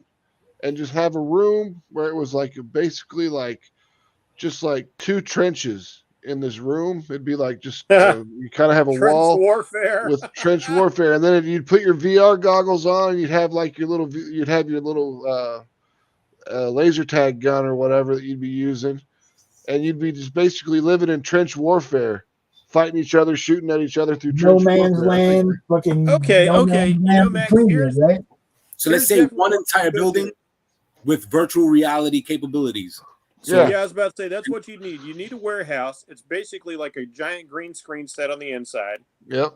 And then when you put on your virtual helmet, you've got all these boxes and obstacles and things. And then in your helmet, it's all mapped over with the textures and details. Yeah, that would feel like you were really into something. Yeah, that's what I wanted to do. I think that'd be badass. You won't get hurt. You got to really stick to the rules. You have to understand that the reality does exist. You know what I mean? So you don't get fooled by the VR and think that wall is soft. So everything has to be covered. Well, that's the thing. You know, going in that like all these obstacles are real obstacles. They've just got a digital face paint on them. So like, yeah. So this this wall is a real wall. This door is a real door. Right. This bench, whatever you're gonna hide behind, is a real piece of structure. You can't just grab your friend and give him a Stone Cold Steve Austin or. You can't power drive your friend in this game. Or powerbomb bitches in the back of the fucking wall. Oh, he died for real. Like what the fuck? But I think that'd be pretty cool. Now that actually sounds like a pretty funny concept for a fighting game. That would make kind of an interesting parody movie, where basically you put on like karate fighting gear, where you're like wearing pads and gloves and kicks and a helmet and a padded helmet, but the helmet's got like a VR in it. So like now you look like you're fighting somebody in one of these crazy VR games where the guy's like big and monstrous and got spikes and all that. But you're actually hitting dudes for real. And there's somebody hanging out in the VR that you can't see, waiting to break you up if you guys get too crazy. I'd be down for that. What would be sweet is if like you set up a shoot house, and you just had them go through a shoot house like you do in the military. Actually have like the rooms, like the room set up with the boxes and stuff on the inside, like we were talking about. We do that like paintball and airsoft. Yeah. But it'd be virtual reality. Yeah, because like the I didn't like our laser gear when we were doing that. You know, we had blanks too, like when we do that at night, which was pretty cool. But you still couldn't like really do it because even with the flash suppressor on the end, the gunpowder coming off the blanks could still injure people's eyes. So you couldn't aim at anybody's face or nothing. Yeah. So. And in the stupid like laser tag gear that you have in the Army, at least like the Miles gear. Yeah, the Miles gear in like '92 is like it was heavy, it was clunky, it was kind of lame. I actually got to test out Miles 2 I was on the detail that had to go test Miles 2 with Raytheon, and that shit is badass. Oh, okay. It's like it's a little the box is much littler. It just goes right on the end of your rifle. Mm-hmm. It doesn't weigh shit. It's not like that big metal box that they had. Yeah, because that thing 1. sucked. Like it was always dragging your barrel down. Yeah, so it has no weight to it at all. You don't have to sit there and like put the little laser thing through the fucking breech of the fucking the M16 and then fucking line it all up and all that bullshit. It has this fucking little web grid on it, and you just kind of dial it into your fucking Yeah, because like our gear, we're already wearing web gear, and then we got to put that stupid harness with all of its like receptor nodes to pick up the laser beam. Yep. And that was extra weight and clunkiness to carry around. Yep. But this one was pretty tight. I mean, you just basically threw this thing over the top of you, and it was kind of like they looked like LED ropes that went around your body, and it didn't weigh shit. And they even had like the medics had little guns, and they could go out there and like hit you with it, because like if you got shot and didn't get it wasn't a killing blow, you could bleed out. if the medic didn't come over and hit you with his little medic gun. Oh wow! You could over time you'd bleed out and you'd die and everything. It was super badass. Oh, that sounds so cool. So it had different options. Like that's cool. I thought it was just you got shot. And then when it's done, that's the way it was when I was in. If like you got hit, out. It was done. Laid down. It was like, and it really sucked if it's like wintertime. You just kind of laid down. And you had to wait for the mechs to come cart you off on the. They'd come out there and they'd open your breast pocket, and they'd take out your wound. Power Max. And they take out your wound, and you was hoping it was something not so bad, but man, one time I got sucking chest wound. Yeah. And that shit was fucking terrible. They had to take my shirt apart. It was freezing outside. No, you're over exaggerating. This is just a game. See, I was in a medical unit. We used to have to. We trained to treat stuff like that. It's like, oh, he's got a collapsed lung. He's got a sucking chest wound. Like, we got to patch this up quick. Get in there. Put a chest tube in. Oh, wow. But yeah, the Miles 2 gear was pretty sweet. It was. And when it was all said and done, you actually get to sit there and watch it on a screen, and it would show you all the GPS people and where they were moving around, where all the cool. people were moving around, where the gunshots, who shot who, where the who hit who. When were you in? I was in 2003 until 2009. Okay, so like you were a decade after me, so no. Yeah, I was right at the end of the BDU uniform with the black boots. Okay. We had those for the first year I was in, and then we went to DCUs with the tan boots. So that's usually a pretty good way to explain. Because I was there for like the transition from the old M16 to the M16A2, and now it's like I think everybody's using M4s now. Yeah, we all got M4s. When I first went to Iraq, we had M16s.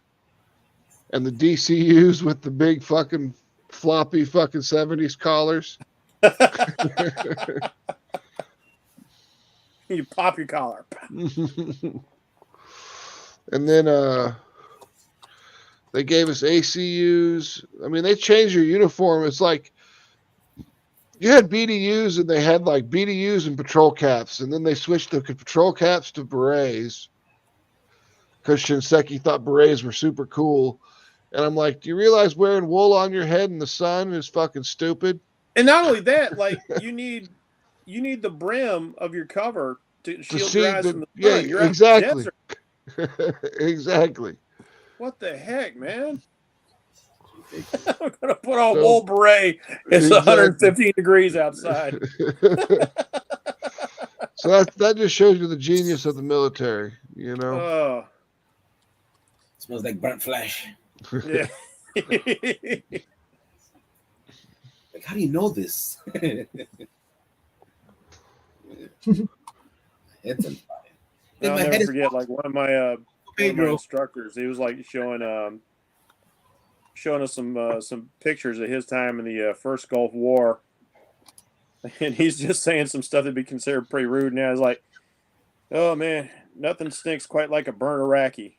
It's like some tank that's blown up. He took a picture of like this dude hanging out of like a half melted tank.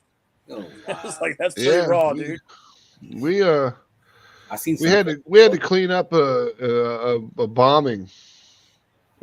There was like 160 fucking people that got killed in this bombing because they were all standing in line to be signed up as Iraqi police, and this car bomb came through, blew up, and killed all these people. Happened. Holy shit! Yep. And we had to clean it up. Oh man! So we had to pick up all the body parts and put them in bags and buckets, and it was. Yeah, no, I remember. It was gross. Because I was in Charlie 163 Medical Support Battalion, and I remember we used to train for stuff like that. I fortunately never got over to a theater where active combat was going on, nothing like that. But I remember like training for that. I was like, "Whew, that's going to be something when it happens." Yeah, I thought we were going to go a couple of times. They asked us like, "Hey, any of you guys want to sign up for hazard pay?" Like, oh, all right. Tell your family we're going to see some sand. It's looking like we're going to see some sand, everybody. It's crazy. Yeah, when the first time we went, it was 2004, and we went with like just no equipment. We had no up armored anything. It was just, we lived in a bombed out Iraqi barracks. I mean, it was terrible. There was nothing there. Oh, you see, it's perfect. It's already bombed out. No need to worry. But it was fun because I mean we were artillery, but when we were deployed, they fucking switched us to mounted infantry. So we ended up having to do the fucking kicking indoors and shooting bad guys and stuff like that, and it was actually somewhat enjoyable. I mean, that's the thing about being in the Army. Like, no matter what your MOS is, no matter, where you are, you can always end up just being a grunt. Yep, needs of the Army. Yeah. Because they just reclass you to 11 X-ray, and they can put you in whatever fucking position they want to put you in. Infantry. That's what they did to us, and I was okay with it because when I re-enlisted as infantry. Because I was like, if you're going to send me over here as infantry, I want to train with the infantry. 11 X-ray. I wonder if that, because I know some of the MOS has changed. I think that was 11 Bravo when I was in. Well, 11 X-ray is just a generalized combat MOS that they used when they were deploying people, because that way they could make you infantry without having to worry about, this isn't in my job description. Right. Because they force reclassed you to 11 X-ray. Now 11 Bravo is the actual infantry. The infantry MOS, people that actually joined there. They'll be 11 Bravo. Because I know I went in as a 91G, and I think that classification's changed since I've been out. Yeah, it's something whiskey now, I think. Max, you got Lady Death and Vampirella behind you right there. Who is that? I do. You do? I got Purgatory. Purgatory. That's what I got Vampirella, Witchblade. And Joaquin Phoenix. That plate. Which one?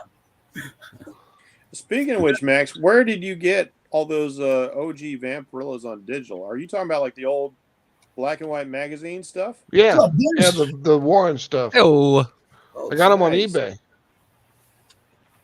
You can get them on eBay. Wait, they got digital comics on eBay? Yeah, you can buy digital crap on eBay. No shit. Yeah. I was not aware of that. I mean, I don't think it's like legit, and I don't think they're supposed to be doing it, but they do. All right, for everybody watching, you guys on the panel, this is Dennis Robinson from the Book of Lycan. And he's a friend of Chris Brown's, and I met him at Grand Rapids. Yeah, that a was couple months ago. Dude, it was awesome.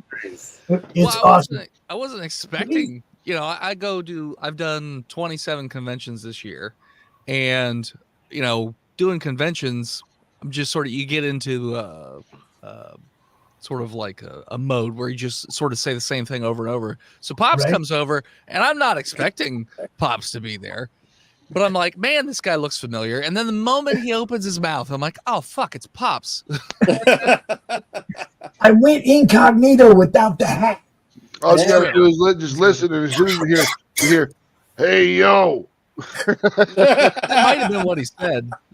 Yeah, I went without the hat, but as soon as I seen his table, and I'm like, son of a bitch.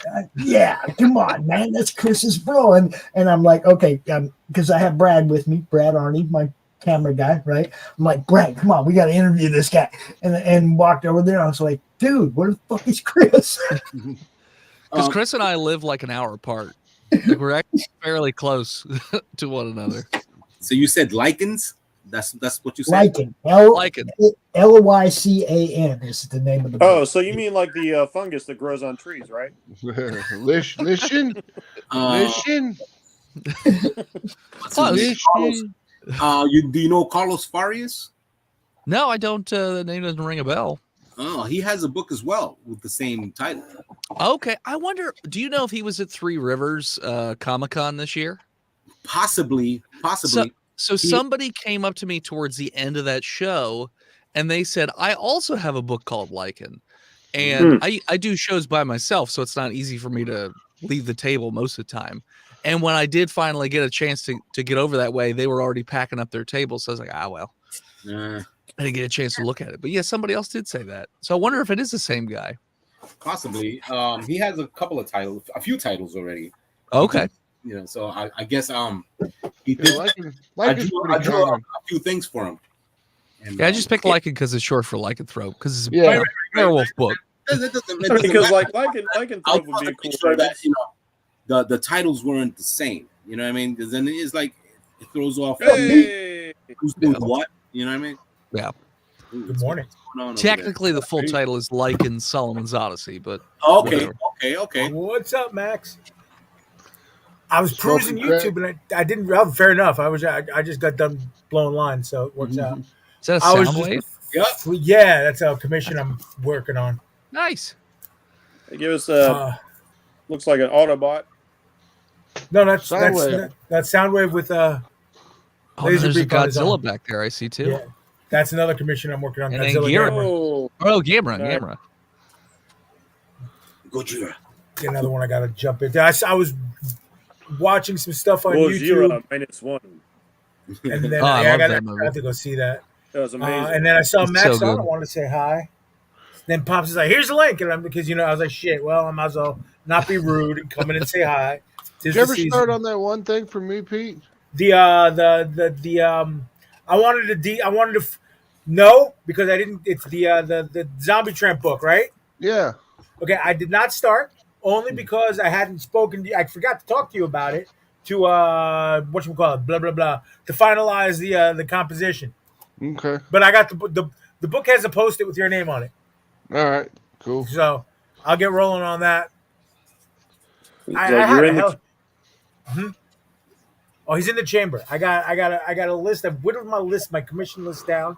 I believe the gentleman. I'm sorry, Dennis is talking about 27 shows this year, and I chuckled only because, and I'm not doing this. I'm not doing this to cloud or anything like that. But before COVID, I was doing 45 a year. Man, everyone tells me 27 is too much, and I agree. I can't imagine doing 45. He lives in New York, so he's just got shows. Hey, there's my book. Look at that. At Nice. least a few dozen a week that you can grab onto. Oh man, it's disgusting, but it's great at the that same looks time. amazing. That does look really It's good. good stuff. It's good stuff, guys. It really is. Pops, third one's coming out, a couple months. Oh, beautiful. Oh, there we go. There you go. You want some wolves, some lichen type things? There you go. Yeah. It's like awesome. it's like a mix of horror, mythology, adventure, little history. It's like an alternate telling of history.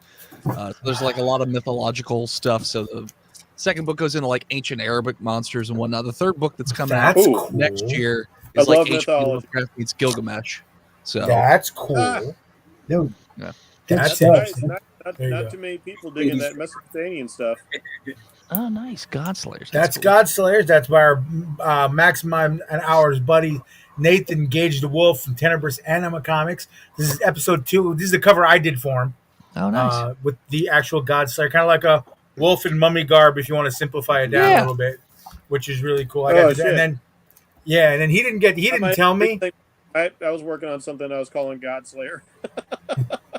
And he didn't tell me. I don't know how the camera will pick it up. Sometimes it does, sometimes it doesn't. That's the normal cover. He foiled the cover for us. Oh, wow.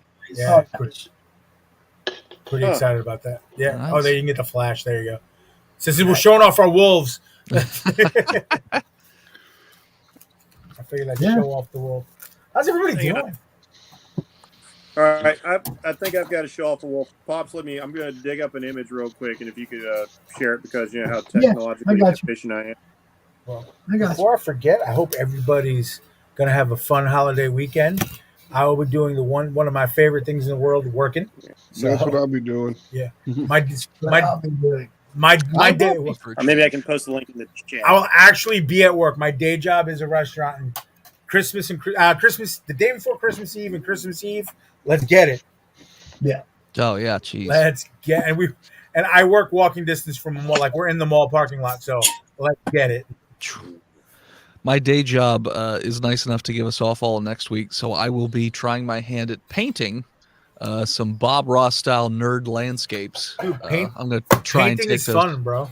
Yeah, I've done it a little bit, and I wanted to sort of go into it. Painting is fun. Yeah, painting is fun. I mean, shit. If Max moves his head, you can see some of my work right on Max's wall right up there. Yep. Somebody mentioned that Joker. That Joker is mine. And then there's that. You know, that's sexy as hell. Oh well, now we're gonna do that. That's only the top half of it, Pete. That's only the top half. It's big. That's good. I love working big. Yeah. I love big work. It's freaking huge, man. It's 4 feet. Dig it. I dig it. Oh, where the fuck is it? Dude, check it out. That thing is big, man. That's sexy as hell. Damn. That's a goddamn door size. Is that Kerrigan or is that a different character? You hang it on the door. That's what you love working big. It's for sale. That's the reason why it's out. Fuck that. Get that in the show. Yeah. Get that in the show. Get it to go. Pete, have you ever met Edwin? Do you know who Edwin is? The only folks I know in this group right now are you and Max. All right, let's do some introductions, guys. Yeah, please. Jeff's not there, so I'll wait till he gets back. Okay, Dennis, I just introduced him as somebody who I met recently at an actual con. And, yeah. Okay, cool. He was friends with one of my friends, and he was like, I knew who he was. I approached him right away. Yo, what's up, dude? And this guy, that's super awesome. This guy right here, I don't know, Pete. I think you might know him. You just don't know that you know him. But he is the guy that drew Crown first. Oh, okay. Then I do. Yeah, I know you. Hi. It's been a little bit though.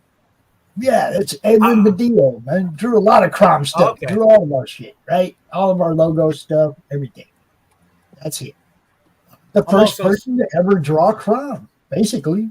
The first person to ever draw Crom. I will reference that the edibles are hitting. So just so you know. Oh, nice. Wait a minute. What's that? Hold up. I am like hanging out with nothing. Oh, yo! Boys. Love that. Hey, that's David from Lost Boys. What medium do you use? Nice. Anything that paints. Okay, fair enough. I dig that. Look, the only thing I don't use is oil because I don't have the ventilation for it. I airbrush. It takes forever to dry too. Yeah, yes, forever. I just don't have the space for it. Mixed media. Yeah, hell yeah. Nah, I like to sling ink and acrylic. Me too. I sling ink as in tattooing. Oh, that's cool. He does it all, man. He does it all, dude. You'll dig that then. That's me. Jeff, what is this? That's me. That's me, Pops. Oh, that's you? Pete? That's me. Oh, okay, cool. What do we got? That's a Japanese Oni mask that I did because I fucking love these things. They're some of my favorite stuff in the world to draw. Yeah, they're some of my favorite stuff in the world to draw. They just are paint, I should say, because that's a painting.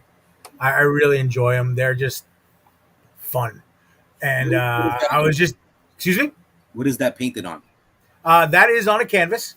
It's 18 by 24. Okay. And I'm pretty happy. Nice.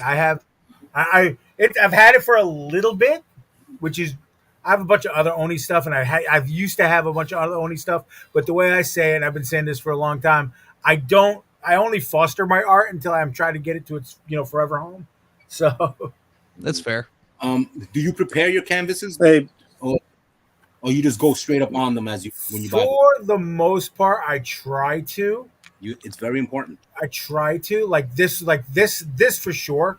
I did some stuff behind it and stuff. For a lot of the little commercial ones that I do, the 6x6 fan art canvases that I take to Comic-Con with me and stuff like that I got flashing around over there. And sometimes maybe a little gesso, if anything, because they're too small. It just doesn't need. Okay. And I'm kind of mass producing those. Like Max will tell you, when I got ready for New York Comic Con last year, when I was getting ready, I started getting ready around July, and I did about 200 little 6x6 canvases in a couple months to get ready. Yeah. And But what happens is, if you don't take that layer off of your canvas, the pores and of the canvas, absorbs it. It's not going to take too well. So certain paints will end up cracking because they don't have nowhere to lay. You know what I mean? So if anyone wants to bump into it, it'll snap and crack if they don't know that. But I know, but I've been painting for like that. I don't think you have to worry about it. No, when it's 6x6, you really don't, and I have a really good sealer for it. But again, I've been painting. Let's see, I'm going to be 50 in April, so 40 years. So yeah, Definitely. But yeah, you can tell when the paint is like really thick on there and smooth. You know what I mean? Yeah. Like, you can't see that it went inside the pores of the tissues. But yeah, it looks great. I like it. Thank you. Their painting is fun. Oh, Painting, I don't have to think. It when is. I paint. it's therapeutic. You can Oh, just yeah. go somewhere else and build boundaries and just get lost. I don't even have to think when I paint. I just go. I mean, I think about the commercial stuff. I think about, or if I'm drawing a portrait for somebody, or whatever. But that's different. Yeah, That's you kind of have to think about. brain- I'm just painting. Yeah. My brain doesn't stop. I just keep creating. The problem with this is that sleep. Yeah. Is Yeah. matter. Is like No. Here's one, and this is for all the creatives in the room, because writers, artists, whatever. When you're dead asleep and you're tired, and then all of a sudden you get woken up by an idea, and that's it. You're on your feet. That's it. Scribbling away. So for you to start music like that in the middle of the fucking Yeah, stream. it was perfect for that. This is me again. One of my favorite subject matters, skulls. Max is the only one that heard it because he got the headphones on. No, I heard the music. I was just planning to ignore it because I thought I the didn't know if edible it was was. kicking I my didn't know ass. if it was coming from like inside my room. I was like, "What the hell? Is my phone Bro, ringing?" I literally thought, I was like, you know what? I hear music. I was sitting here. I'm like, I'm high. I hear music. Nobody else said anything, so I'm just gonna keep my mouth shut so that you don't think I'm crazy. I don't want anybody to think I'm hey, crazy. Pops. Go crazy. I see it. I see it, Jeff. I'm getting it. Okay. Put it up, man. Put it up. Hey, I've been on for a little there's bit. guy in here that's crazy. It's like I'm working on an iPad, so I can't figure out how to I don't have the present button to share my screen or pop up or anything. It's in a different spot. You got to go. Yeah, scroll down a little bit. You'll get the share screen there on the iPad. It's there. It's just lower. It's just configured differently because of the way your iPad is configured. Happens to me all the damn time. Oh, nice. Also, Pops, you're the only one that can put pictures up. If we share them, if we present them, yes. You can pick one. You can select your pictures, present, and then Pops can show some stuff up. That's hot. That's really hot. I call this present. piece "I'm with him." So now I gotta put what? That's got a dope Iron Maiden vibe the to idea it. of It does, yeah. Share screen. Thank you. That's what I gotta choose. I kind of got the idea of you if you had a zombie or something that was smart enough to hire out a werewolf as muscle, this is what it looked like. Dead ass. That's great. Yeah, that's cool. Thank you. I guess. Is that it? I enjoy the hell out of that. That's all I put up. That was great. I'm glad you. Thank you for sharing that because that was dope. No, thanks. I have painted back before I switched to pretty much just digital all the time. I was painting on with acrylic on cold press board. Okay, okay, I dig that. We'll be doing oils. So You usually paint somewhere between like 17 by 20 to like 10 by 15 was my size. The only thing I ever painted was acrylic on miniatures. Oh, that's cool. See, that's cool. That's hard as hell. I can't do that. That's hard as hell. I can't do it anymore either. My eyes are too bad. I mean, even with the little you gotta flip get down, those flip down super crazy. I had them. I had them, and it doesn't matter. It's just my eyes are just too bad. They're just bad. I can't get the focus to work on it, so I was just like, okay, I'm done. So I bought a combat patrol, and now I have to pay someone to paint them. Huh, okay. So I can play the fucking game.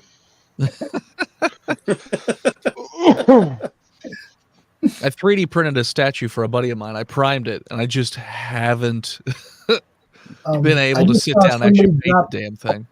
I just saw somebody dropped a like over there on Facebook, and I see you, Raven, and don't go anywhere because I was saving this one to show off. Raven Monroe also did a little crown, guys. Oh, cool. I was hoping that she would pop into the chat. We've used this one before for certain things. This is Raven's crown. We love it. We love it. Yeah. Oh, nice. It's happy prom, yo. Yeah. I dig that. That should be a sticker somewhere. That's true. Yeah. It really should be a sticker. Yes, it definitely would. Hi, Raven. Good to see you, sweetheart. She also, dude, she's got a great set of books. Check out Raven Monroe on Facebook, In the Madness. I might like stickers. Hey, Pete, remember what I got in the message on Twitter the other day? Yeah. Remember what was sent to me? Yes, sir. So many stickers. I got another one for you. This girl is just like fucking obsessed with me. Yeah, buddy. All right. Well, you know. Now, I opened up one of my packages early. Guys. Oh, boo. Santa's going to be mad. You just said Merry Christmas, and then that was it. Yeah, Doran. At least not be that. Bless you. It's Doran Corkin White Fire Comics Fake Hell. Bless you. Look at that. Oh, yes. Yes. That's a t-shirt? Fake Hell Comics, you guys. Good stuff. He also sent me another one, which I already wore. And it says, Raise a Little Hell. And it's got the one of his characters. Oh, dude, it's awesome. Good stuff. I love the premise of that book. Look, I only opened one. I got a whole stack of stuff here to open. A whole stack of stuff here to open on Monday Madness during the Christmas unboxing challenge. Oh, you're doing Christmas? Okay. Yeah, well, see, you know, what I do is I invite people to come out on Christmas and open gifts with me every year. Okay. What I do personally is I don't open anything I get in December, and I wait till Christmas Day, and I do a stream, and I invite people to come out, and I challenge them to do the same thing. Don't open anything you get during December. Come out. We can all be a bunch of little kids, open our gifts together. Okay, that's cool. So I don't have Monday that kind of patience. Yeah, Monday. And a lot of people they can't do it. Me, look, I understand growing old. I understand why time goes faster as you get older. Okay? Because when you were a kid, everything was something you looked forward to, man, and it took forever to get here. Anticipation was a big part of slowing your life down. Okay? The things you look forward to, the things you love. If you just open it as soon as it gets there, there's no anticipation. That's fair. You know, I wait all month. I'm going to be like Jack when I open all this stuff up. Anticipation. Yeah, exactly. And that ain't even the same anymore because times don't pour near as slow as it used to. No. I used to have to go after that stuff with a butter knife to get it out. Yep. You had to stick a butter knife in that glass thing and boom, boom, boom, boom. Remember when mustard came in like a big jar and you could just open the lid and just take big fucking blobs out of that motherfucker? Yeah. That was a long time ago. Beer had pull tabs. Beer had pull tabs. Yep. By the way, Pops, I wanted to show you the cover for the next book. You remember the little nubby beard hands? The little stubby beard hands? Oh. What do you think of that one? Nice. Hell yeah. If you're not familiar with this book, where can they get it? Give us the link, bro. So they can get the first 2 books over on hiveheadstudios.com. Okay, that's easy. hiveheadstudios.com. Yep, and you can get it digitally or physically. Nice.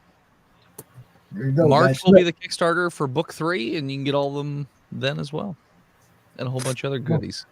There you go. If you don't want to wait till March, you can get 1 and 2 right now. It's true. Though you were just preaching, patience. So.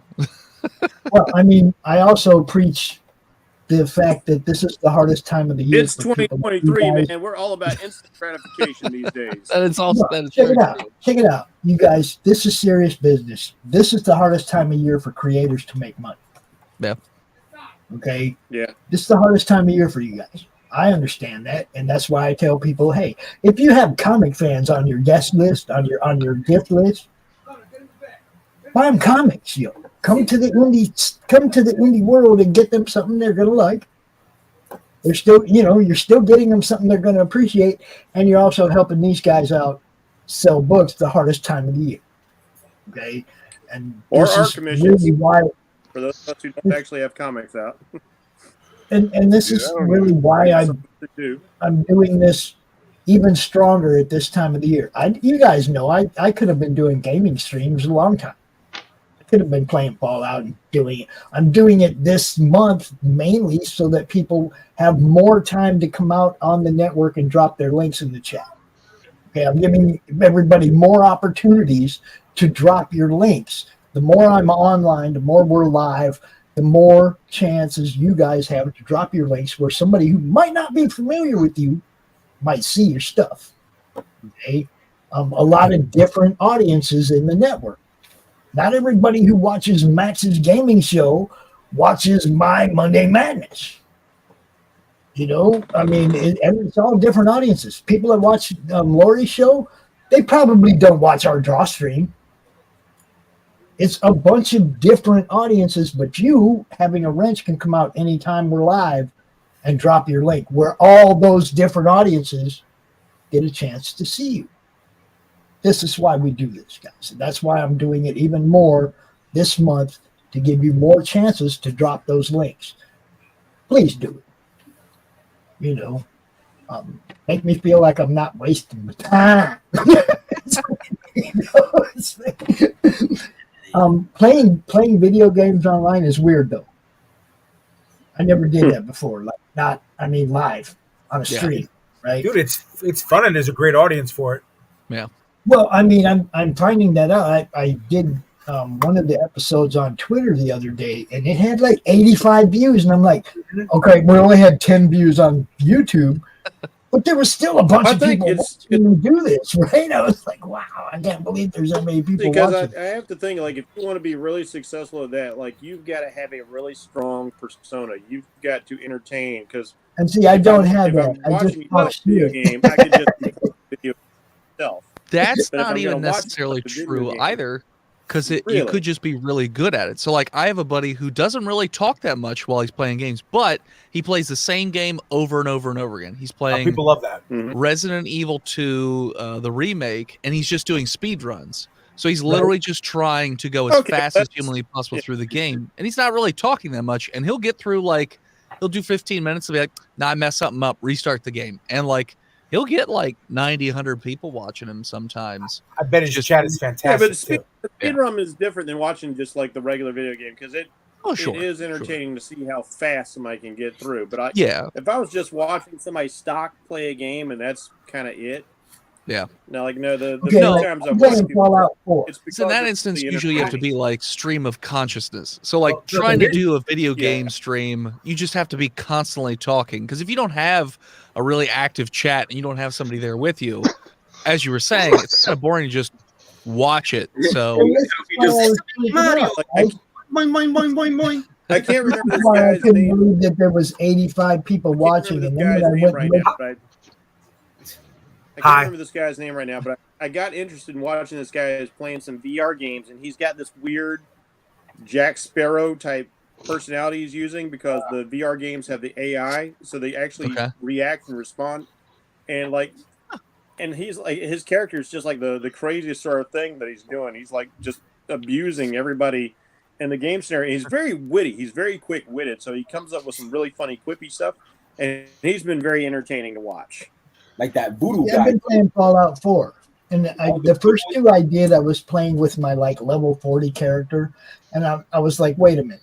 I'm going to start one from beginning. Yeah. And I'm going to do a completely different type build or, run it completely differently than I've run any of my previous characters.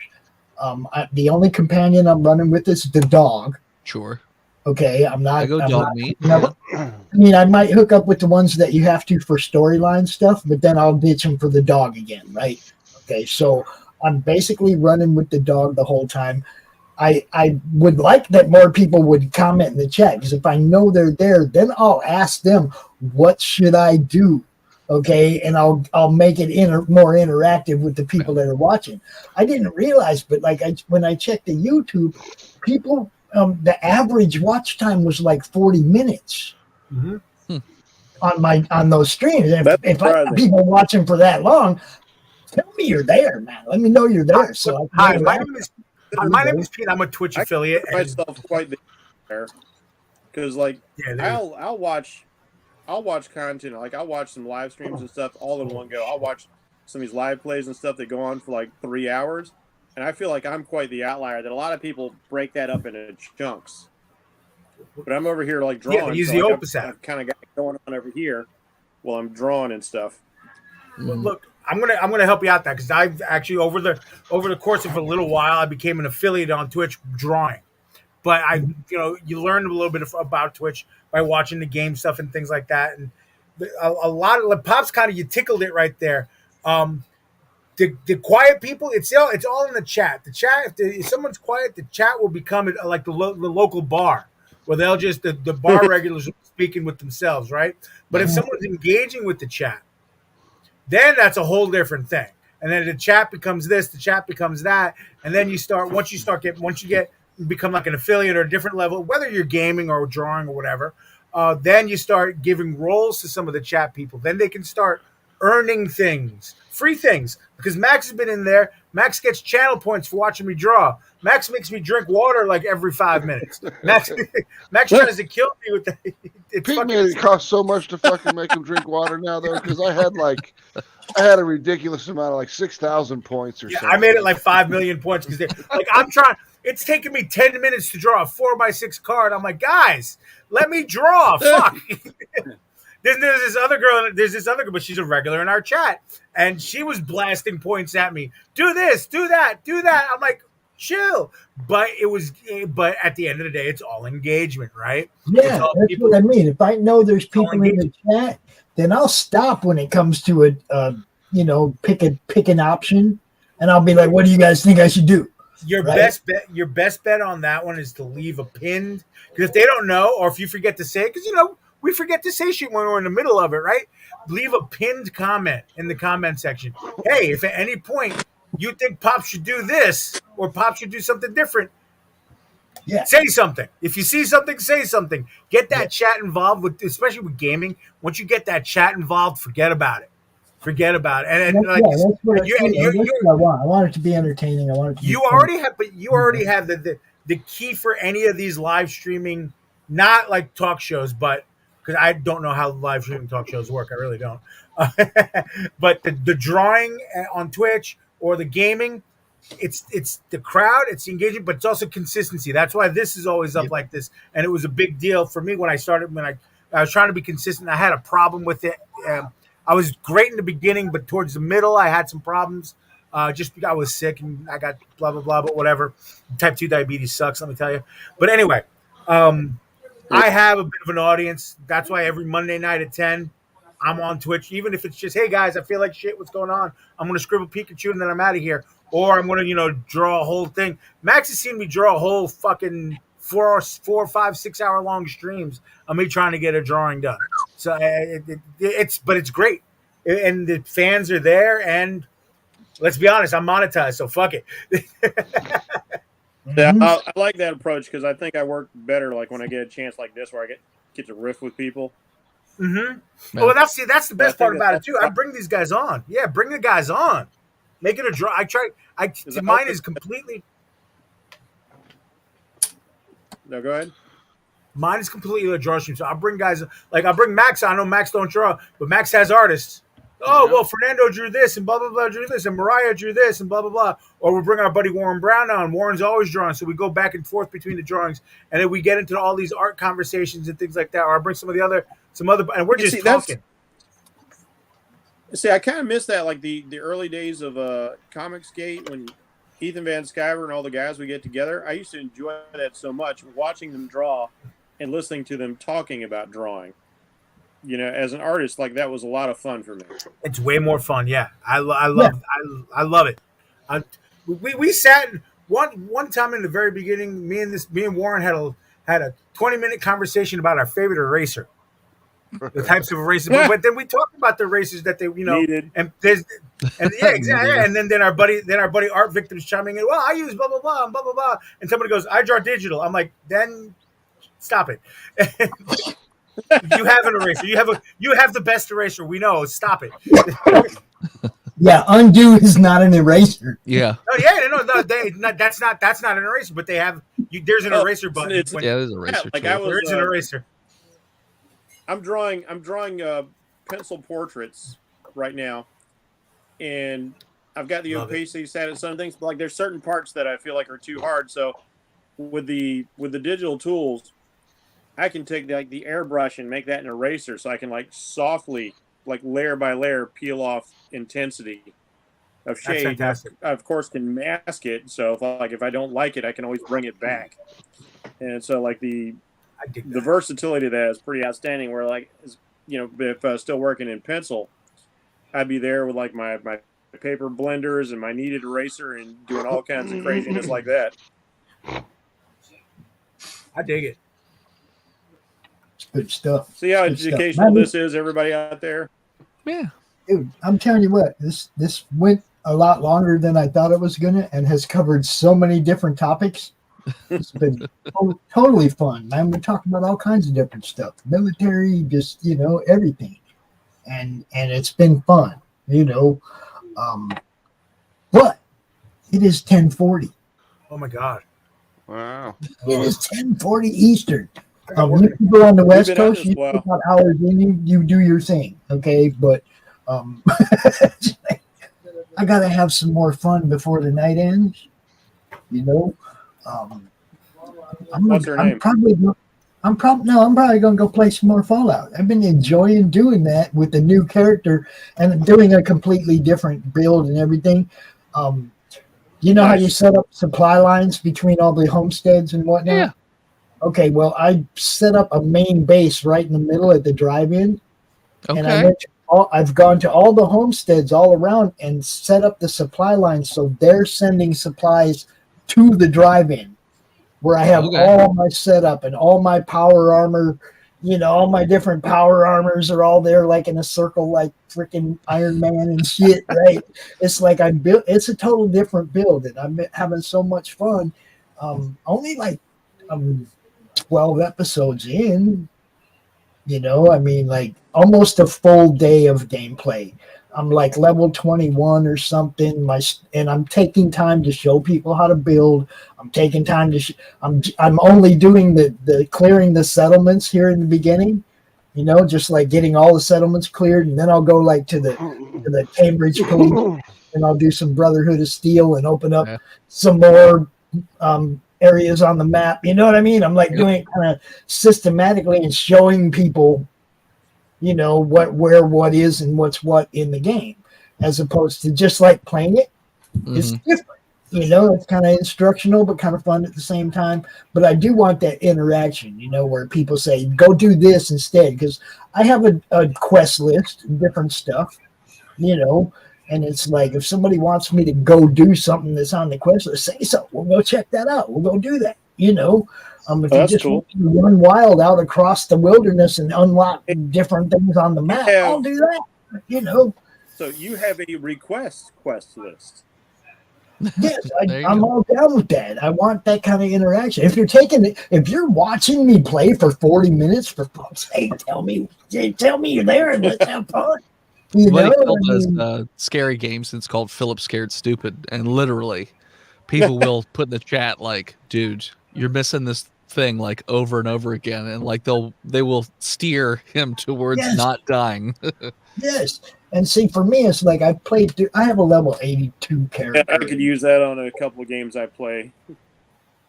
I mean, I have a level 82 character. Game. I keep getting got. I'm freaking out though, because I got a level 82 character in Fallout 4. I have a level 65 and a level 45 character in Fallout 4. And doing it the way I'm doing it with this character, I've found shit that I never found in any of the other 3 run-throughs. You know, I mean, I'm playing it totally different, and it's fun. You know, nice. So if you have input, by all means, man, you see me playing, jump in, drop your links. Oh, no matter what we're doing in the madness, I don't care if it's Draw Stream, Monday Madness, Tuesday Morning Brew. I don't care if it's Doc's show, my show, Laurie's show. I don't care. If you see with that we are live, stop and drop your links in the chat. In Comic Crusaders, we streamed.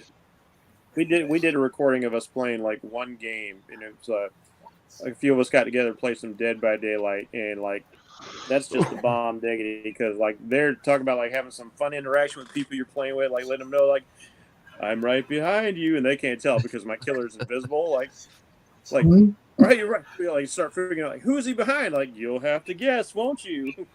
One of you's about to get it. You saw the Chucky? She's ridiculous. The new Chucky. Oh yes, it's crazy. On Dead by Daylight. Yeah. So good. I love that game. Yeah, I love hanging them. Now that's the funny thing about there's Chucky in the game.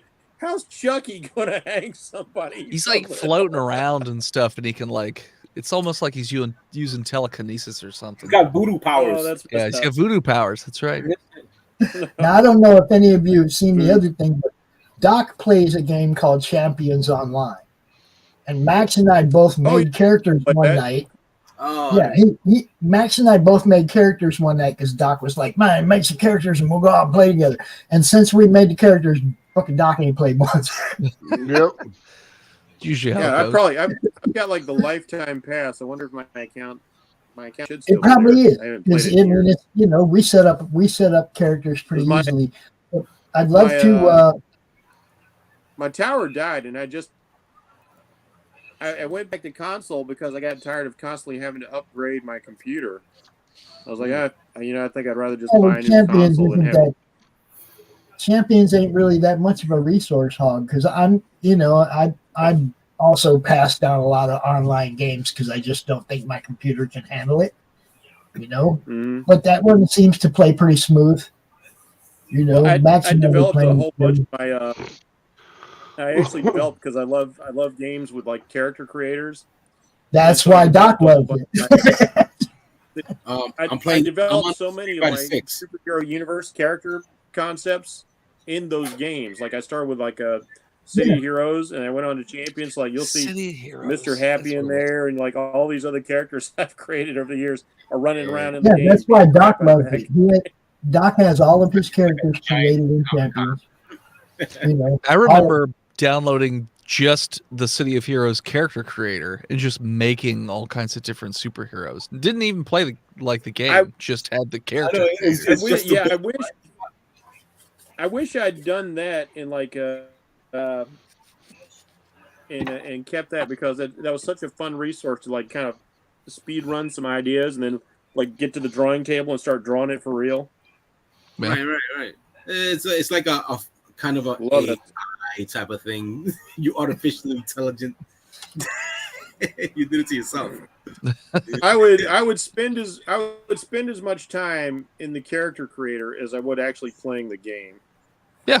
Like that's how much value it had for me. And then you'd 6. always have like the costume that now. contests, and you would figure out how to make weird things in the game. Like I made this giant dick called Viagra, and I had multiple Yeah, it's crazy. I had multiple costumes for him.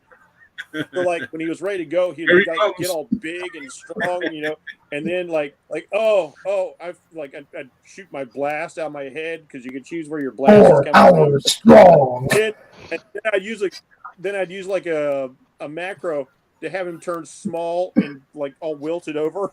Like he shot his load and he's done. Flaccid is his alter ego. Yeah. His weakness. Flaccid, who works in the copy room. But if you need That's right. Viagra, That's right. he will be there to save the day. Pictures of What did I tell you, Dennis? What did I tell you? This conversation has jumped all over the place, hasn't it? Huh?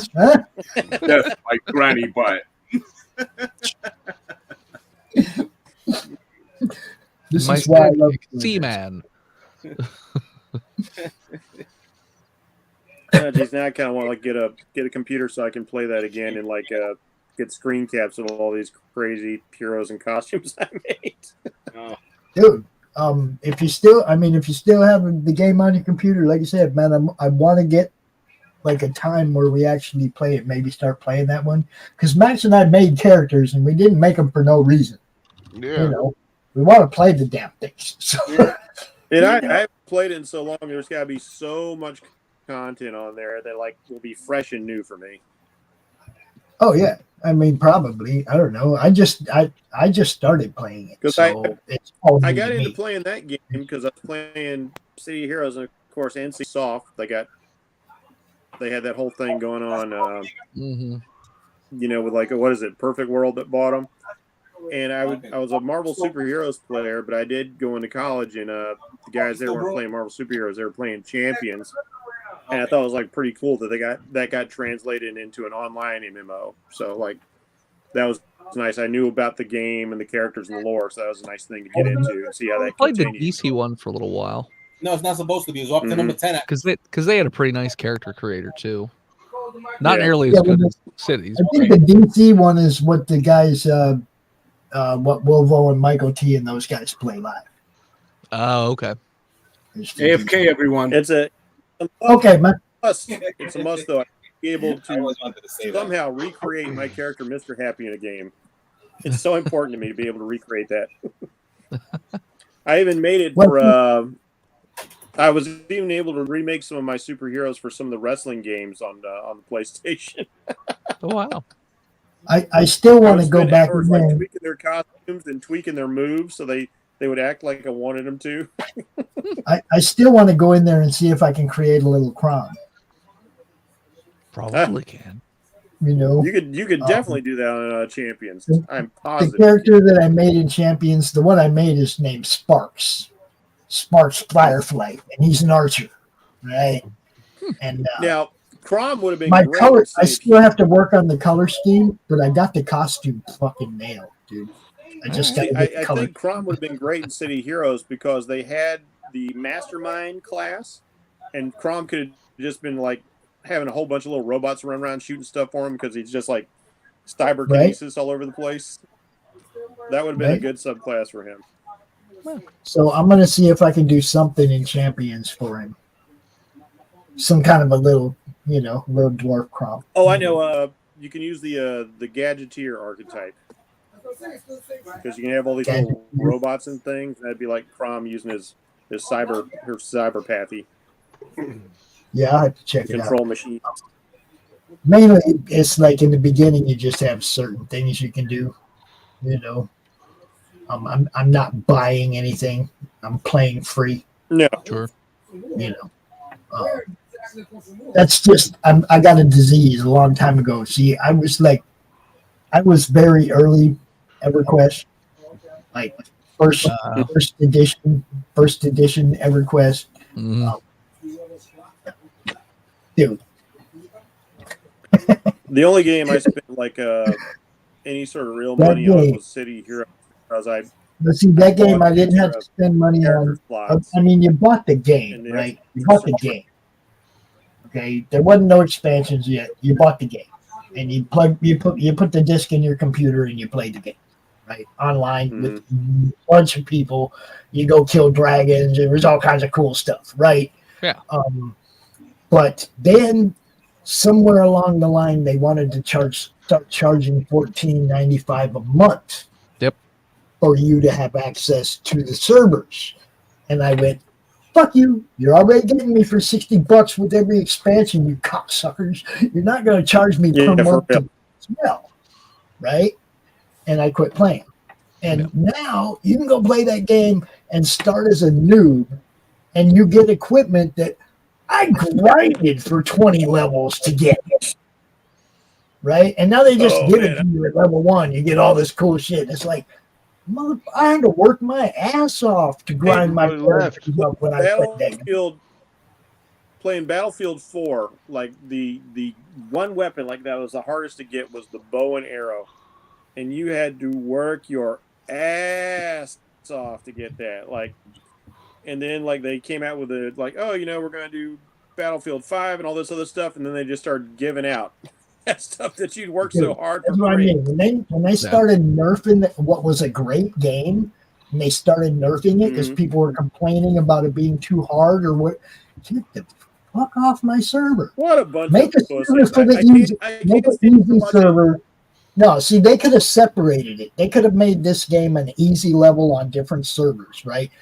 The difficulty based on different servers. If you want to play hardcore, you go to this one. If you're a noob, you go to this one. Well, Because they had all different What's servers. It's not just the players, but you've got game journals talking about like, oh, this game is too hard. Oh, the Dark Souls. I can't get past it. Like, stop being a bitch and figure it out, or get online and like watch somebody's walkthrough or something. Like, yeah, put in. I don't like work. Dark Souls games because there's only like one way to do it. True. It's not my kind of. But that's the game I keep seeing over and over again. People say it's too hard. It's like, I'll play some hard ass games. Screw you. And like that whole thing, like the ordeal of. I beat Ninja Gaiden. I beat Ninja Gaiden. Well, like we would get on.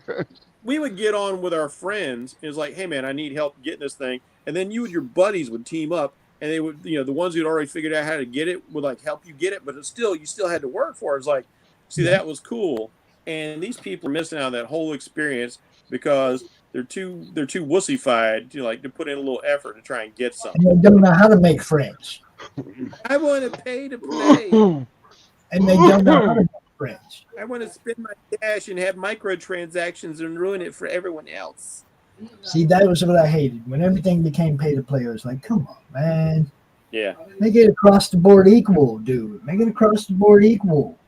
Look, we used to hustle in EverQuest in the beginning. They didn't have a bazaar for selling or anything. Everybody went to the tunnel in the East Commons and shouted, I got this for sale. I got that for sale, right? And that was what the whole zone was people shouting what they had for sale. And then somebody would DM them, what do you got? Where you at? And they'd go find each other and they'd make a trade, right? And that was it. There was no bazaar. There was none of that. It was you had to hustle to make money and to get better gear and shit. Either you hustled as a salesman, you went and farmed gear and you went and sold it to get the better gear that you were trying. You had to work, no matter what it was, whether you were questing for it or whatever. It was work. Because I'll tell you, I like nothing better than playing against. If you just buy it, you just took the fun out of the whole reason for playing the game. But here's what I like playing against the pay for player and then just smoking his ass with like I've never bought a thing off this game account. Like I'll stick it to you like that. It's like when you play Street Fighter. Spent his whole life savings on his it's like playing Street Fighter and taking Ken Hibiki and the crap out of everybody else, or Dan Hibiki God, yeah. beating the crap out of everybody because Dan Fucking sucks. Dan. Yeah, You're like, Dan. you just own people when you can whoop them with Dan. Yeah. See, that was one of my favorite things to do in EverQuest was I would make a warrior out of a wood elf. And I'd go up against the barbarians and just whoop their ass because I could move 3 times as fast and had dual whip. Yeah, And I mean, I'd be behind them, whack, whack, whack, whack, whack, and then I'm gone. I'm over there, fucking, you're rooted. Boom, I'm back on you. Boom, boom. Because I knew how to use the potions. Some and games these days, the pay to play is so insane that even if you do have like a higher skill set, like what was the one, Diablo Immortal or whatever, you could pay over $100,000 for the game and still not have everything unlocked. Like some people were paying that amount of money, and like those players, yeah, they would kill the free to play players in 2 seconds because the health difference is just so vast. Yeah. Like, but again, you're just paying $100,000 for a stupid phone game. Yeah. Like, okay, you showed them. You really showed them. Yeah. I don't even play the phone games or the like multiple team attack games. Like I don't play them. Yeah. You know, that developer's laughing all the way to the bank. Yep. I play first person point of view. I mean, I never even played shoot 'em ups really till Fallout. That's the only one I really like. I wasn't Fallout. Skyrim's another good one in that same sort of development. I was an EQ dude. That was it. I didn't like World of Warcraft. I was an EQ guy. Right? Okay. See, I played World of Warcraft. You know. Yeah, and my son played World of Warcraft. Like a game, like a job that I was paying to do, as opposed to like I was paying to do work, not. Gentlemen, it's been a trip, and I have to run. I'm sorry. I gotta run. I'm sorry. I gotta go check up my mom and stuff like that. So I gotta go. It's been a blast. Pops, thanks for having me back. I'm sure I'll talk to you later. Merry Christmas to everybody. Everybody watching. Merry Christmas. Happy whatever you do. Be happy. Be happy. Be happy. Be healthy. Happy. Yay. I smoke a lot of grass with you. So all right, it's a great talking to you. Talk to you guys later. I got to run myself. Yeah, I was going to shut it down about a half hour ago, but you know, we just keep. But I know, when you're in good company, when you're in good company and you got cool things to talk about, man, this things drag out, bro. You know, Dennis, I want to thank you for joining us. Thanks for having me. My invitation. It was great meeting you a couple months back, and I look forward to seeing you again. You know, Edwin, dude, nothing but love, brother. Nothing but love, man. You're my dude. Thank you, bro. Always been there for me every time I've ever asked. Have to cut it off because I will keep us talking until 5 a.m. Jeff, look, Jeff and I got plans, man. We're gonna make it. We're gonna do a role playing game. My wife is shouting from the living room. He's not lying. I know. We're gonna start a game also where we're using our own characters. Okay, I already created Crom's power card and everything. I think Max is going to be in on it with us, Jeff and a few other people. I think Laurie's going to create one. I think Laurie's bringing one of the undead from the Path of the Pale Rider. Yeah, that's what it seems like. It's going to be fun, guys, but we're going to make it like it's going to be based like the Marvel superheroes, but it's going to be our. Yeah, I'm playing a very homebrew version of a Marvel superheroes game developed by TSR back in 1984, working from the advanced rules, but also homebrewing like D&D mechanics and stuff in there, because I find that works pretty nicely playing it as a VTT game as opposed to like on a table. There's a lot of mechanics in there that I think mesh pretty well. Yeah, we're going to be streaming that live. We're going to be having a good time with that. Jeff, it's always great talking to you, brother. Y'all go check out Comic Crusaders, a couple of shows over there that Jeff does, and it's another good YouTube channel, and you might be seeing more of them around the Madness Network here in the near future. My DeviantArt, of course. If you go to my Twitter, you can always find a link to my DeviantArt there, and see my pretty pictures. You can find Artex on TikTok and what? The Facebook. Edwin Artex Below, yeah. And he is in the Madness. You can find him. You know, dude does amazing work, tattoos, everything, man. Makes masks, all that shit. paints. All around artist. You name it, I can create it. Even magic wand is just like ding. There it is, guys. I mean, So, Hours, I don't know why I'm here. It's weird. I'm like, I mean, look at that. That's crazy. Time. There's examples of so many things he does right there. yeah, on right camera. there, guys. Right there. Magical. It's just crazy. Yes. And then, of course, oh, look, check it out. John's along. John! Dude, we've been here for You hours, started right, bro. just got here. 3.5 hours we've been here, bro. It's great to see you. John also has a YouTube channel. He does some great interviews, guys. He does a show like we do, the show-offs type of show on the weekends, all kinds of shit. John is for real. He's legit. Go check out his YouTube channel. Good dude. I would invite you to come out, John, but we was just wrapping this one up, bro. We are doing our normal thing over the weekend. We will do the draw stream and the show offs on Sunday. Stephen B's doing his show tomorrow night. So it's a pretty normal week. I'm doing Monday Madness, the unboxing challenge. I think Max is joining me for that. It's all action, guys. Dude. I know this guy named Artex. He does very well covers for comic books. So if you're interested, I'll let you know. Yeah, he does some amazing covers for comic books. I can vouch. I don't even charge. If you're a good dude, like you know how you is, you're one of them people that have love for the art. I don't even charge like that. I just want my face and my drawings to be known, my name to be said. No charge. Did you hear that, Max? No, I'm playing a game. Max. You need a cover done? Ask me now. He just said he would do covers for free just to get his art seen. Hold on. And if you hit me up, let me kill this guy real quick. Yeah, if you hit me up for art, I will be charging you because I just need the money. I need the money too, but you have to understand that that's the ticket to sell it out there. Your money will come. Yeah, you know what I mean? We'll look at it. Out there. Like, oh, that's cool. I'm too poor for that. Time doesn't matter. It comes. Look, Edwin spends so much time arting. He doesn't spend enough time promoting himself, and that's why I'm really glad that he came out tonight so that we could talk about all the stuff he does. But he just threw it out there to everybody. If you're paying attention right now, he just said he would do a cover for you for free just so that he can get his art out there.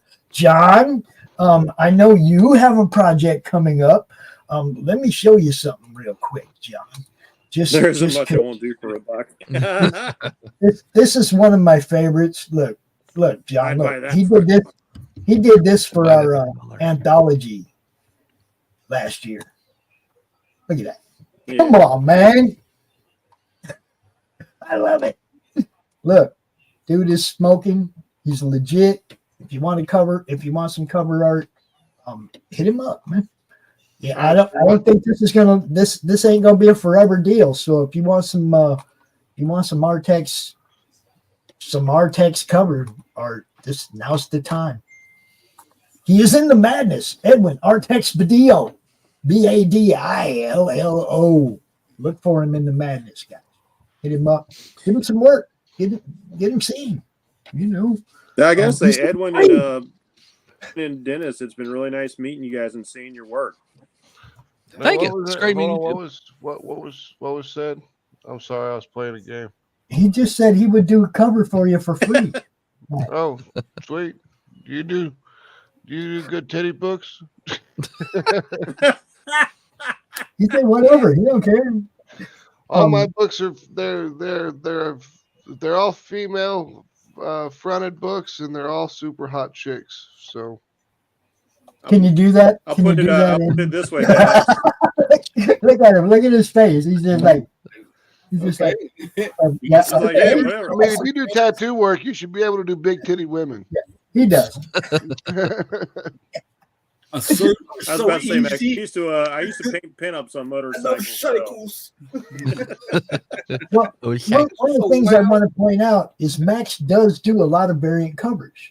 I do. Okay, and if you're offering to do one for him for free, what style do you like?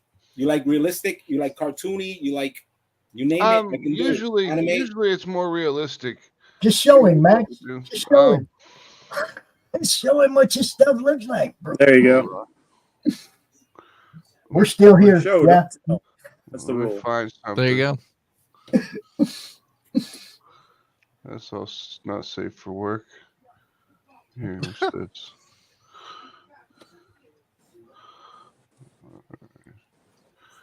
Here's Johnny. Yeah, that's Atrocity Press's Max.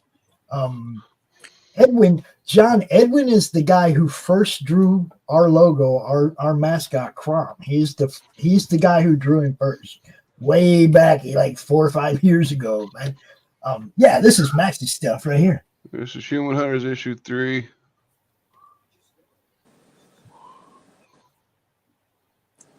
This is all the guys. He's competing with Xenoscope. Yep. It's all the TNA you can handle. It's for truth. I mean, really, Cinescope is our main competition, I guess. If you think about, there was competition in the comic industry, but yeah, Max, you can get, John, you can get everything Mary Machine Gun. Look at that, man. That's about as gratuitous as it gets right there. Yep. I mean, when I wrote the script, I was like, this is the perfect spot for an ass shot. If you don't think so, you shouldn't be drawing this book.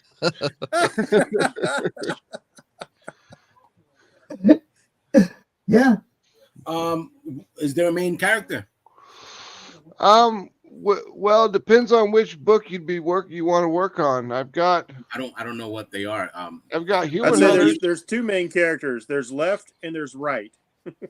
I've got Human. Okay, I gotta run, guys. It was great meeting everybody. Hey, all right, peace out. out. Dennis. Good to see you, bro. Easy, guys. I'm gonna throw this out here. Yep. Hold up, And leave hold you. up.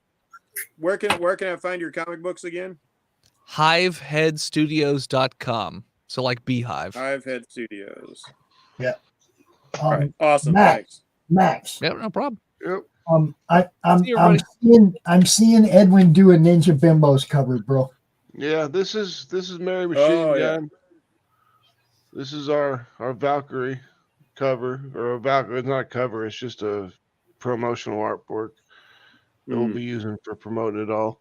Show him Ninja Bimbos, bro. Show him Ninja Bimbos. That's the one. Yeah. That's the one Edwin should be drawing a cover for. Hold on. Show him the Cemetery Gate one.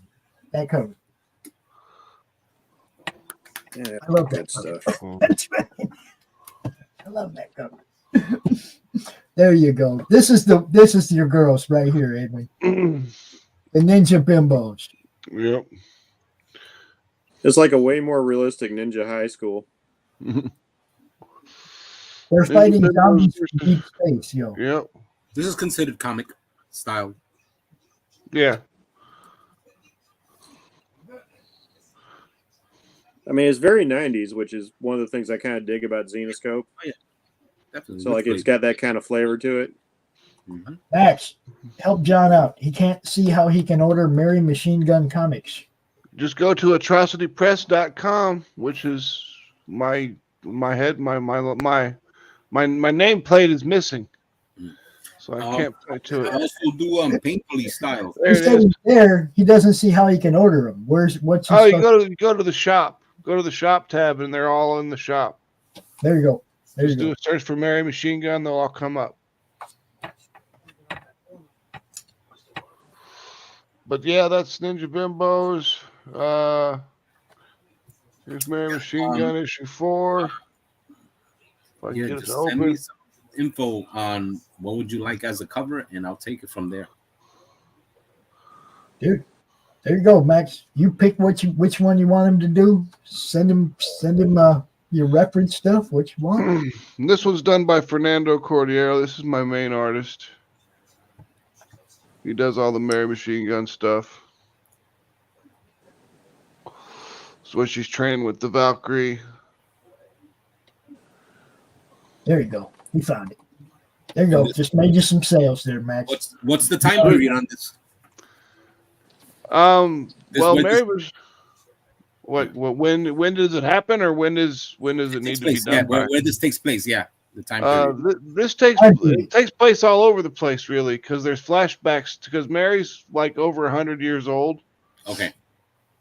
So we do a lot of flashbacks. We actually did a flashback inside of a flashback. What? Yeah. And then we like Because it had to happens. jump, we had to jump back to Like a double nowadays, take. and she's just like, "Get out of your head, girl." Like you in an important Your conversation and titties pass, Mhm. and you stop, and you come back again, and you flash back. Your artist But is yeah, not we've just, got- he's not just a good artist. He's We've- got a good clean page layout to him too. We've got Mary Machine Gun Dark America, which comes out in January. So that's probably a little too fast. Shit, I tell Edwin, yo, dude, draw me something. I get it the next day, Max. Well, I mean, I'm on it tonight. What time is it? if he wants to work on, it, Damn. I mean, I lost concept of time. if you think you can get it done in the next fucking 2 weeks, then I can give it to you. 11:09. Okay. But we've got for coming up in January, we've got Mary Machine Gun Dark America and Dark America. Well, I would show it. I would put it on YouTube, but last time we put this on YouTube, it got the channel hit for No, adult. what I was going to suggest, Max, is email Edwin Christmas. some reference. Email Yeah. Edwin some reference, and you can show him whatever you want. You know, Yep. I think the stuff I forwarded you, I forwarded from his email account, so you should have it. Okay, here's Jason Doobie's Dark America. This is the real cartoon one.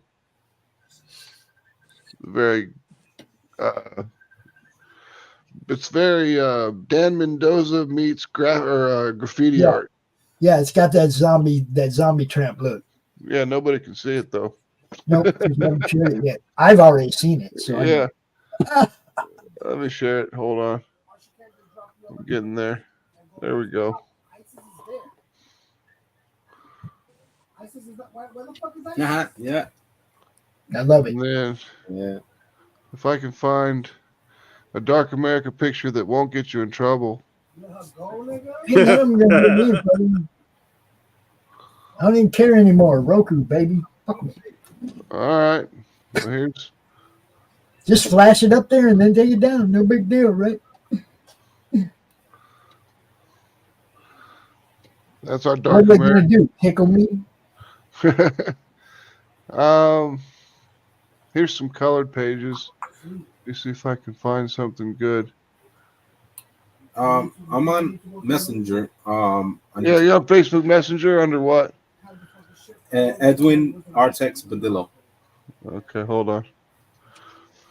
Edwin Facebook doesn't Art. let you write, whatever you want anymore. Yeah. Scrambled my name real weird. Like, I'm like, all right, whatever. All right, I sent you a friend request. There you go. Just like that. Networking and promotion, that is why we're here. Nice. Well, I tell you, after seeing all of Edwin's artwork, I cannot wait to see Yeah. what he turns out. I know. I'm excited, man. It's badass. Thank you. Dude, Merry Christmas to me. Yeah. and this is the kind of interaction and the kind of networking that I do this for. You know? With the Dark America. Look, now the people that know Edwin are going to know Max, and the people that know Max are going to know Edwin. Do you see what I'm saying? We just increased both of their fan bases. Oh, we got shit going on there. Okay, you can take that one down now. You said you didn't care. I said we can put it up and take it down. You don't have to leave it up there. There's a lot of nudity in this book because they're in Amsterdam, and one of the girls in the book works at a sex club. So there's a bunch of nudity in the book because they're inside the sex club. There's 3 succubuses. What's the first issue? Mary Machine Gun. That's either Mary Machine Gun Reloaded or just Mary Machine Gun #1. We've got the trade paperback available on there in digital, I believe. I don't know if I think we might be out of physicals right now. There might be one left. He is a floppy guy like me, Max. Oh, okay. Then And he's good. also a promoter and has a great show that you should probably talk to him about going on before I or mean, during the Mary if he Machine can't Gun. if he can't find all 4 issues of Mary Machine Gun, on the website. Just get with me on Twitter or Facebook or wherever, and I'll make sure you get it. We'll just do it through PayPal, and I'll make sure you get it. Yeah. And like I said, during your campaign, you're going to want to go on John's show, man. So you Yeah, talk I'll to him go on. about, you know, booking an appearance on the show because because we've got Mary Machine Gun Dark America in January. We've got Love and Madness in February. We've got Human Hunters 5 in March.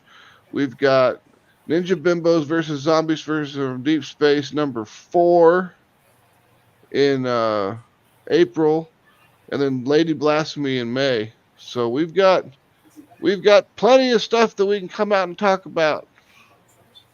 Cool. Oh yeah, brother, we got all sorts of shit to talk about. Oh yeah, snap into a Slim Jim. You said you sent it on the request because I haven't received anything. Yeah, Edwin Artex Bordillo. Yeah. Yeah, I sent the friend request. It says cancel request. Here, let me follow you. I'll send a message. he is Max Devill, Devil with an extra L. Man. Yeah. Sometimes it takes a minute, even with Did you get the supposed light message? speed. Now it went in. All right. All right.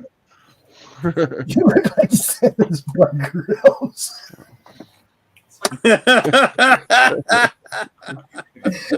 Toys for tots, baby. Hey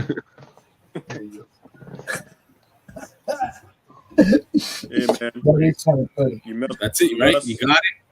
You on the Alright. nice list, you get the Santa. You on the Now let naughty me list, you get the claws. Nice. Get you some.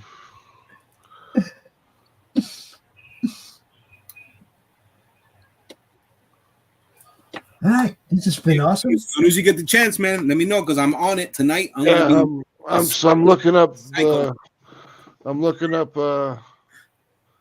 the reference pictures that we've got right now. I'm searching my computer for them. So be. I told you, dude, it's like every time I've ever got with Edwin and been like, man, yeah, something, you know, we're doing this. If you're interested, get him. Man, the next day I'm getting shit. It's not like, you know, you wait 3-4 weeks or whatever. It's like the next day, dude's dropping stuff in my email. You know, it's like he's amazing. But I do want to say, Edwin, don't rush. Take your time, brother. Make it awesome. You know what I'm saying. I don't rush. It comes out how it comes out. Yeah, but you just kill it sometimes, man. It's like, boom, there it was. It's when you're trying to draw or when you already know how to draw. It's the difference. When you're trying to paint and when you're actually painting. There you go. I'm not trying to do a cover for you. I'm going to do a cover for you. yeah, Yeah. You hear that, people? Do you hear that? That's awesome. I'm trying to find the. And yes, I am a son of arthritis. These are compression gloves. They're actually made from hemp. They're called hemp Varna. Hemp Varna compression glove, and they are better than the copper fucking wire shit. They're better. These things are awesome. I told Brian Christgau about it. He got a pair. He'll tell you the same thing. These fucking. You know, it's best. funny you say that. I got some compression socks for my diabetic feetsies, and they're the best ones I've got. Have like hemp in them. Like they've just been the best. These things are awesome, man. It's the best thing, you know, way better than any of the previous ones I've had. And they last longer. They're thicker. They last longer. You throw them in the washing machine, they compress right back up again if they start to get, you know, like stretched a little bit. You wash them, dry them, and they shrink right back up, and they're tight and compressed again. They're awesome. What's in them? What is it that is copper in there, or what is it? What's in there? I don't think there's any copper in it at all. It's hemp. It's the hemp. hemp. Okay. And Hemp you getting Varna is what they're called. Textile. Yeah. Is what it releases something, or you just like the way they feel? Dude, they work when it comes to, you know, like joint Okay, so it does. issues and shit, man. It's like they make it so much better. And then when you take them off, it's like you don't just seize up. You got a little freedom for a little while before the shit starts being fucked up again. You know, It's like, but like when I'm sitting here typing and doing this, I wear them. You know, if I'm gaming, you know, I'm wearing them. But other than that, I try not to. You know, but I have some definitely messed up finger joints in my right hand. So, you know, Yeah. you know what I mean? You know what I mean? That is an awesome coffee mug, Artex. What coffee mug? Show me the mug. What's he talking about? Oh, this thing? Oh, look at that. That's a soup bowl, man. That's a soup bowl. That's why you don't have to go and get a refill. All right, guys. I'm gonna go ahead and shut this down, man. Thank you guys so much for hanging out with me, Jeff, Max, Edwin, everybody watching, John, all you guys, man. Dennis, Pete, everybody that came out tonight. Definitely. You know, whatever, man. But it's Christmas. I love you guys. Have a great fucking weekend, man. You know. Glad I could come out and help you celebrate, brother. Yeah, man, it was a blast. Still going to do a draw stream on Sunday. I don't know if anybody's going to show up or not, but we're still going to do a draw stream on Sunday. You can if you want. The link will be in the chat, all that, like always. Edwin, I sent you two prints for references, and then the little 8-page short that was put in the trade paperback in PDF, so you get to see where she gets her name and where she gets her costume. I mean, if you want to, you can read Mary Machine Gun because she comes out of that book. I can send you the trade paperback of that, but that's like 156 pages of fucking material to read. He's over there smiling like he's gonna say no. Like he's gonna say no, man. It's a quick read. Don't get me wrong, it's a quick read. But it's a lot of pages. Yeah, that's okay. He don't care. That kind of he's like, yeah, okay, send it. I'm good. Yeah. As always, we love you guys. Y'all have a great weekend. I will see you. I'll probably do a game stream tonight. I don't know. I'm just saying. I'll probably go play Fallout later. So, anybody wants to hang out with me, then I'll be doing that. See you guys later. Peace. Have a good night. Later on, brother.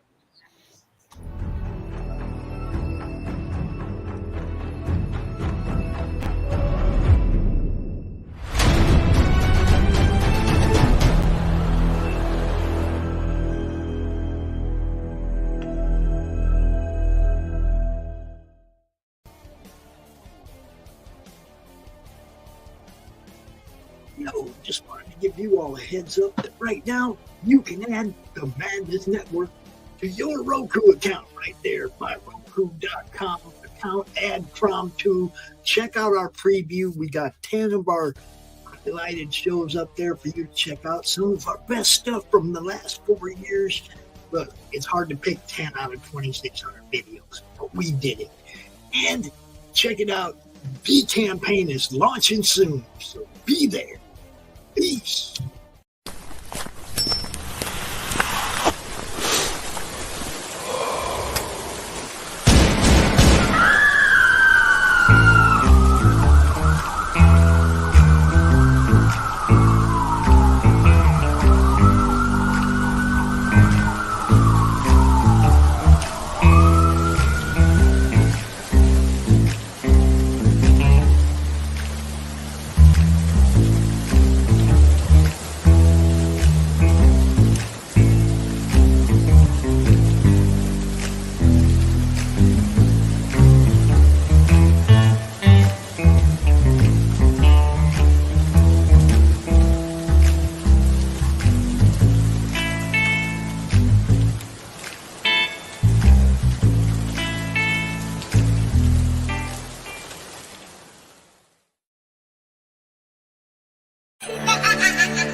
Comic Books for Kids provides comic books to kids in hospitals and cancer centers across the U.S. It's a place where we can all work together to make sure every child has a comic book. 100% of all proceeds go towards the kids. It's about making a difference, and while they're in the hospital, allowing them to fly like a superhero, battle dragons, or rescue teddy bears. We are in every state in the country and now support over 160 hospitals. Every month, we add more. Visit cb4k.org.